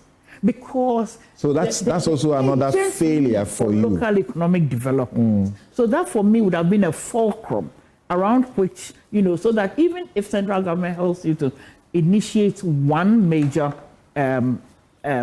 factory or something, the smaller complementary initiatives, people would pick it up and run with it, that kind of thing. So for me, that was also another missed opportunity. Okay. And then I wanted to hear a little more about those kinds of things. Definitely, I had a position on the Constitution. He said there's no perfect Constitution, But you know, he spoke some Latin there, which came to the fact that hastens slowly. But 2011, Professor Fiajo's people put the document there, you know, and so between 2011 and now is about 13 years. So the new group actually, yes, by the Ministry of Parliamentary Affairs, that's right, Chairman that's Sebosu, right, that's right, have also looked at some of the things that Professor Fiajo's committee proposed. That's right. And some of which, because of time, yes, there's a need to retweak. Yes. And they have presented another report. Yes. Yes. Right. Yes. So that, for me, is something that I would very much like to see going forward on this issue. And you talked about the One Village, One Dam. There were a number of initiatives that were ongoing, small things, but they went upscale. They became islands of excellence, you know, and then time came and then they dissipated. So, well, he can't, you don't expect him to say that he has not done well. All right. You don't expect him to say that. But again, it will be necessary for us to take a good hard look at where we are as a nation and move forward. All right, we'll take a break, return to the disputed constituencies, 4 of them that need to be taken care of. Also, there are the national honors that have attracted a lot of criticism, that they appear to have lost their value, and the brand has been damaged by the manner in which it has been done. People like Kofi Bento insist that the president should not be conferring national honors on his ministers, and on ministers who have had questionable, you know, conduct and so on. But before I do that, I'm going to ask, because I could see some of you itching to say one thing or the other, just a minute if you need to do a quick rebut or some response to any of the things that have been said. Clara says, wow, such courage, Professor Adomako. Prince Henry says that one of the legacies Ghanaians can remember Nana Akufo-Addo led government for is that what? He deceived God about building a cathedral for him. Can we move beyond that? Okay. Al-Hajj Suleiman says that new governments continue what their predecessors left. Don't continue what their predecessors left, because in most cases, such projects are saddled with huge debts, with no dedicated funds to complete them.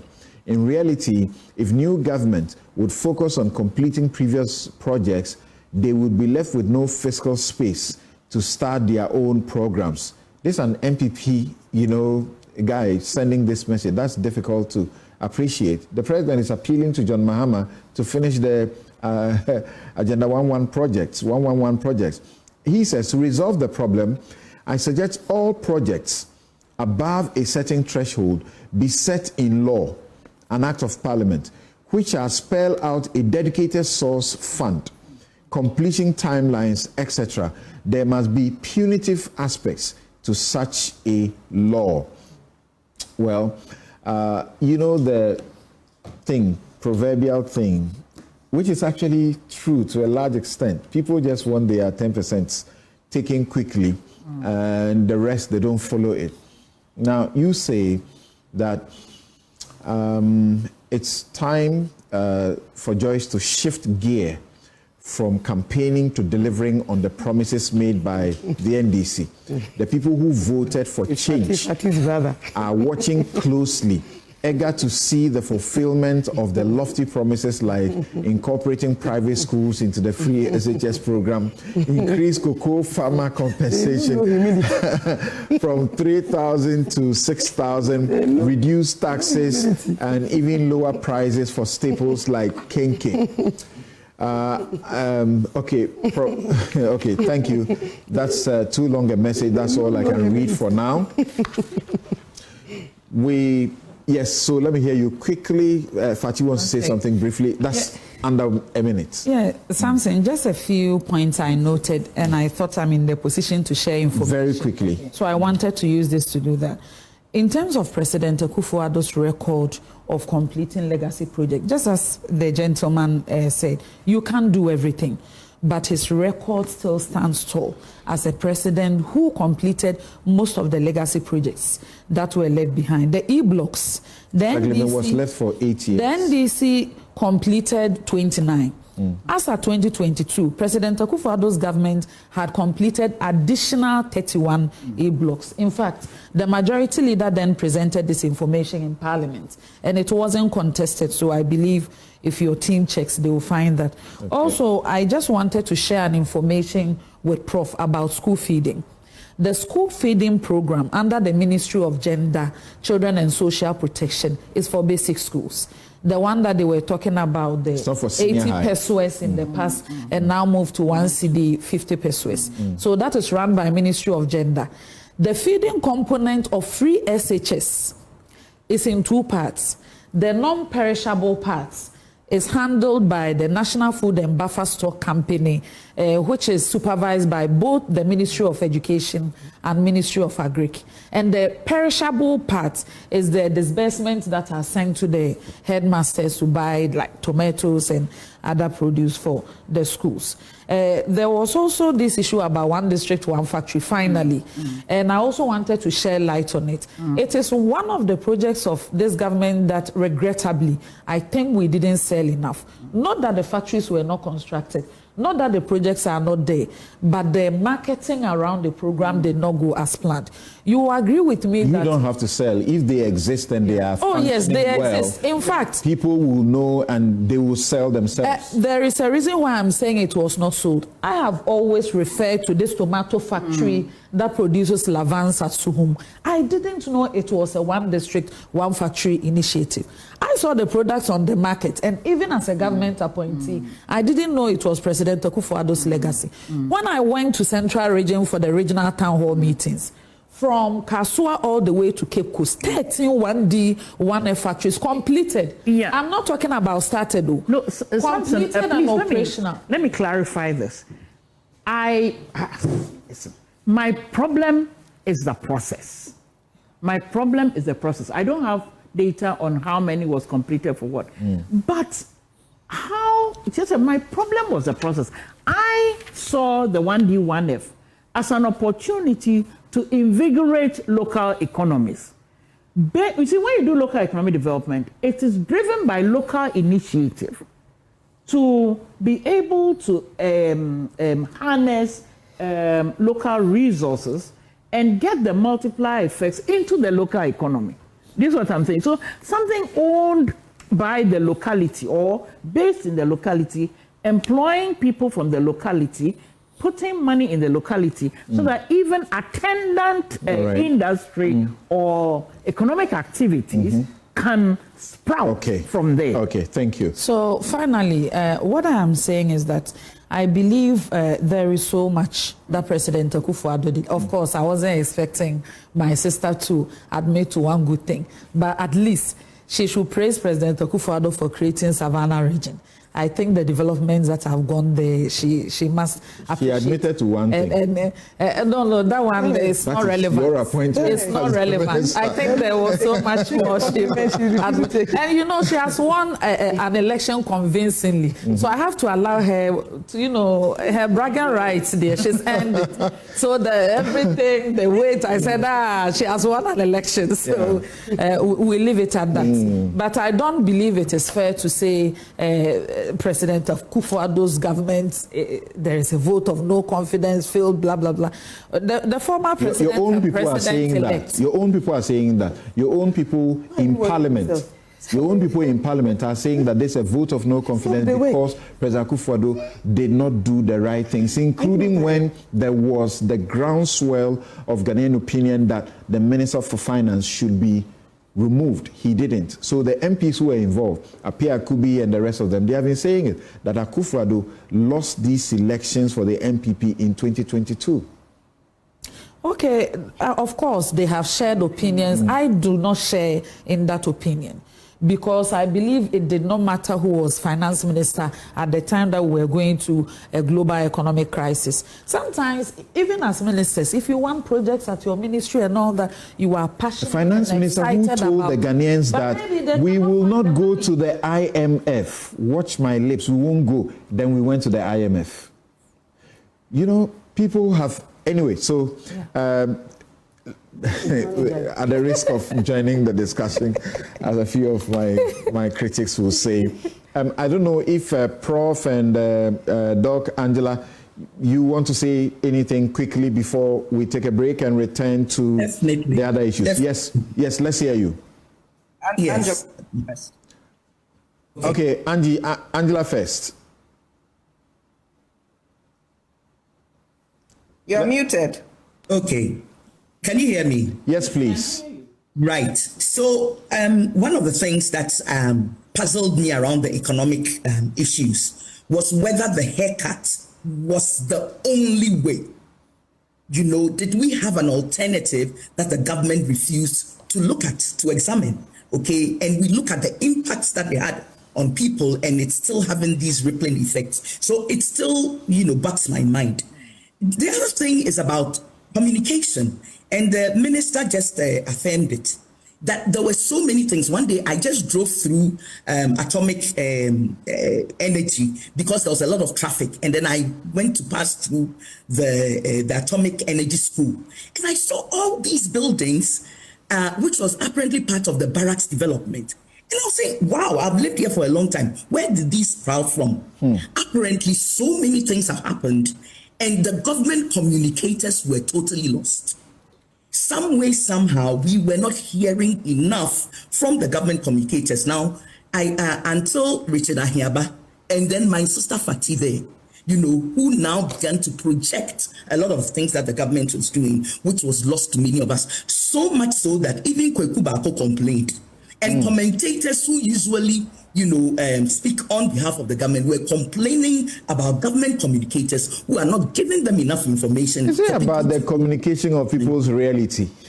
Well, there is reality, and then there's also the fact that something is going on. It's sad when even Fatih doesn't know that that particular tomato product was coming from a 1D, 1F. Something was lost in there. Okay. Another thing has to do with the corruption issue, which Akufo-Addo alluded to. Giving money to institutions doesn't necessarily mean they're using the money to prosecute the agenda of anti-corruption. So that link was not actually made and has never been made.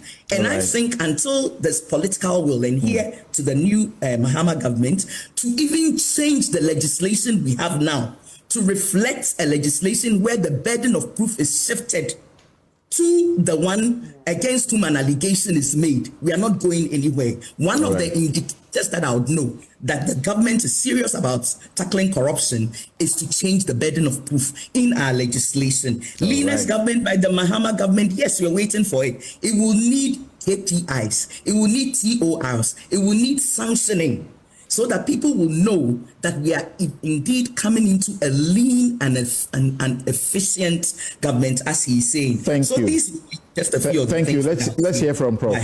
Yes, Prof.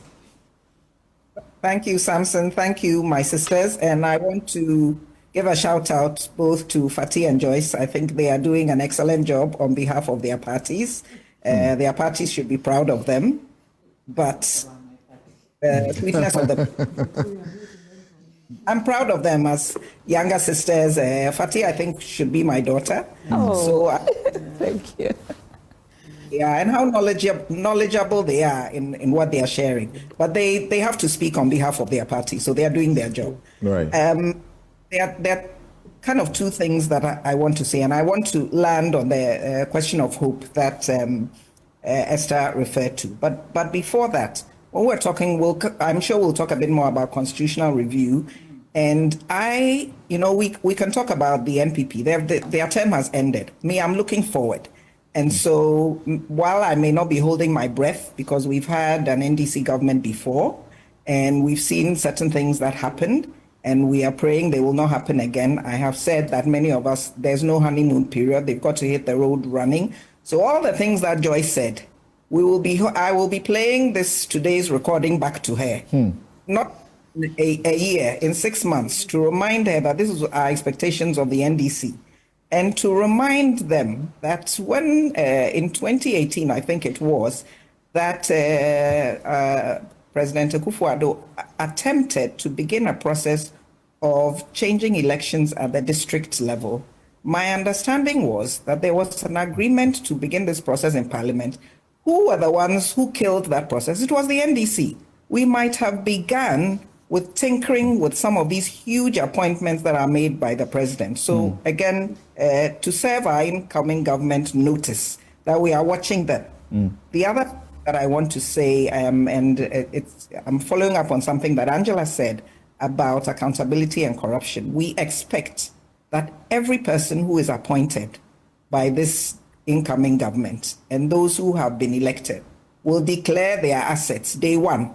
We want to know how many houses they have, how many cars, how many wives. Women have only one husband, so I can't say how many husbands, how many children. We want to know where those children are in school, who is paying their school fees, so that we don't hear, like we once heard with former President Rawlings, that somebody was paying his children's school fees abroad. We want to know who is paying for what and who has what. Then if suddenly we see you with 7 cars when you had one second-hand car, we will know that the corruption is alive and well. Okay. And let the note of hope.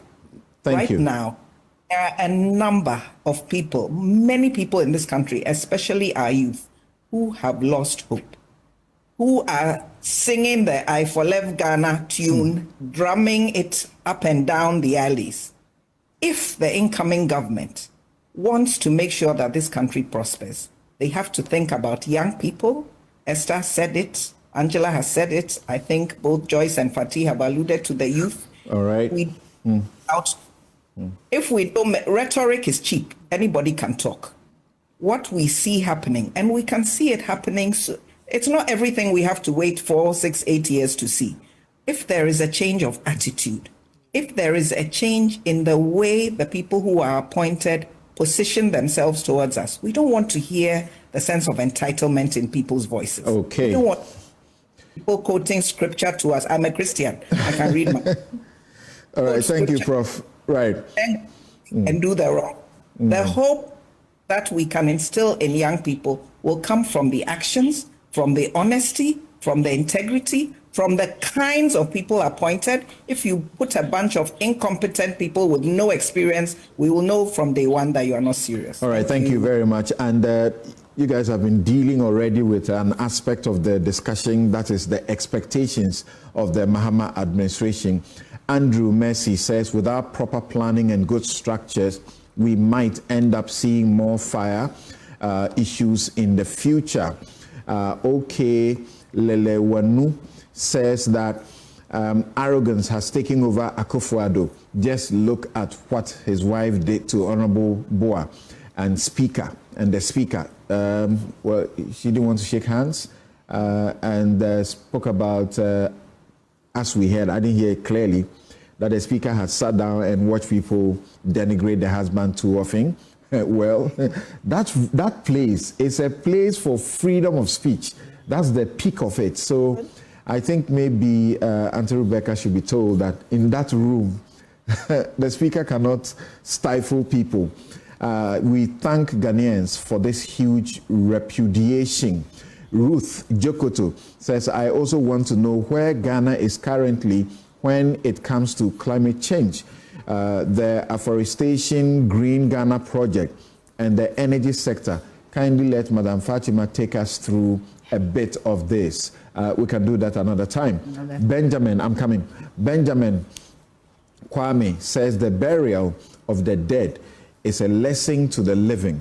My hope is that we, the members of the NDC, will learn from the failures of the Akufo-Addo administration, especially in our public utterances. Okay, Ruth, you again, you say, you see how the women are speaking facts without throwing jabs here and there. Very demure, very mindful. Well, you haven't heard the jabs.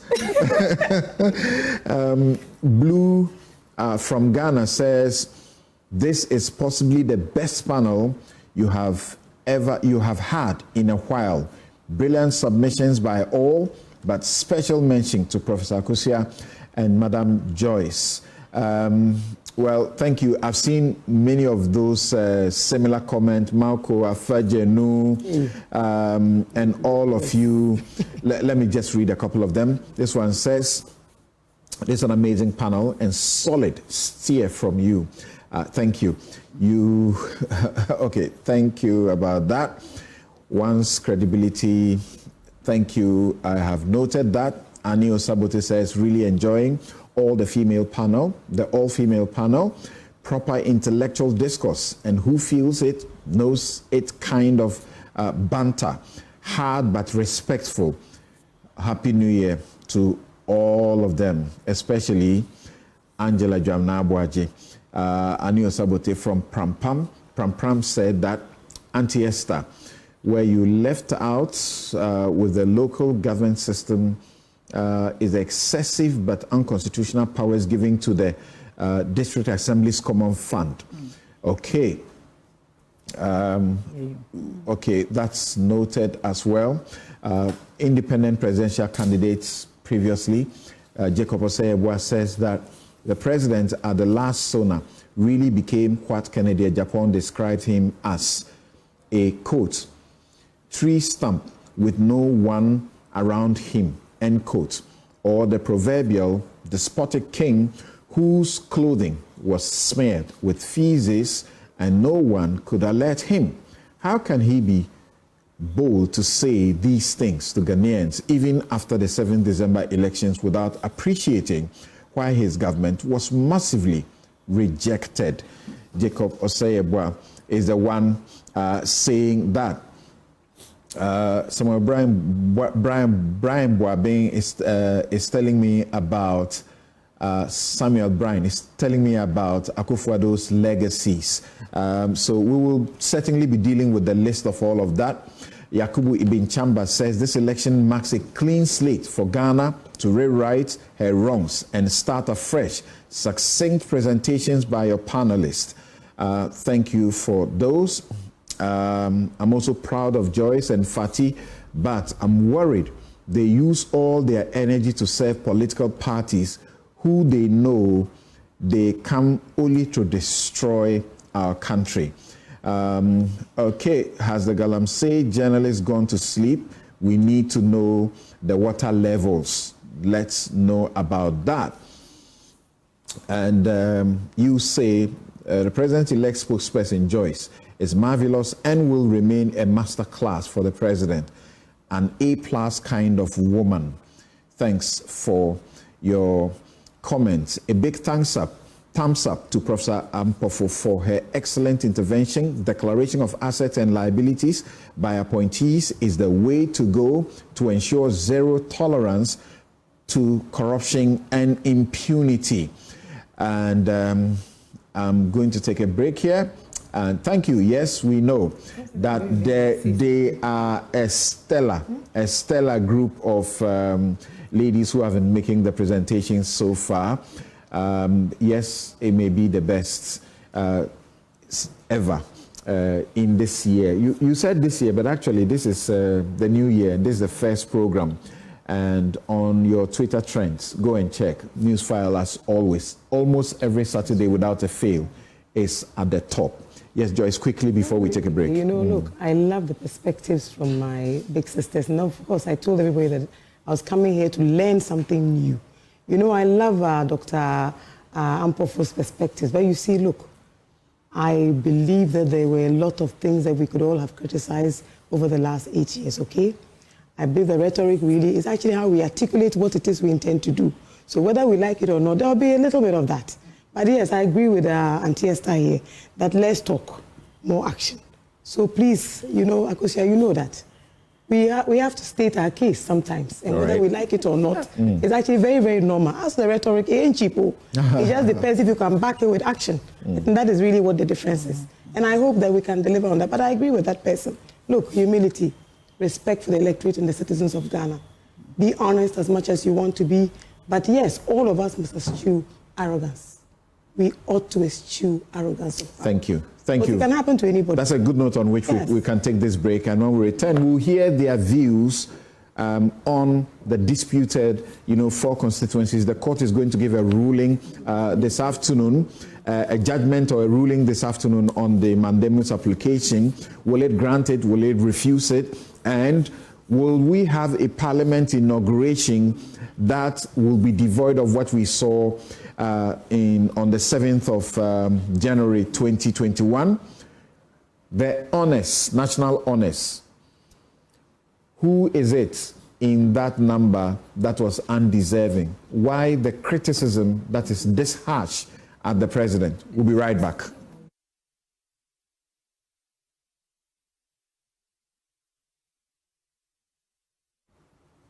You're welcome back. This is Newsfile. This is your most authoritative news analysis platform. And here on Newsfile, what we do is put Ghana first. And I guess you've been listening to and watching so far and applauding have been Fatima to Abubakar, Angela Dwamina Boaji, Professor Akosia Adumakwa Mpofu, Joyce Ba Muktari,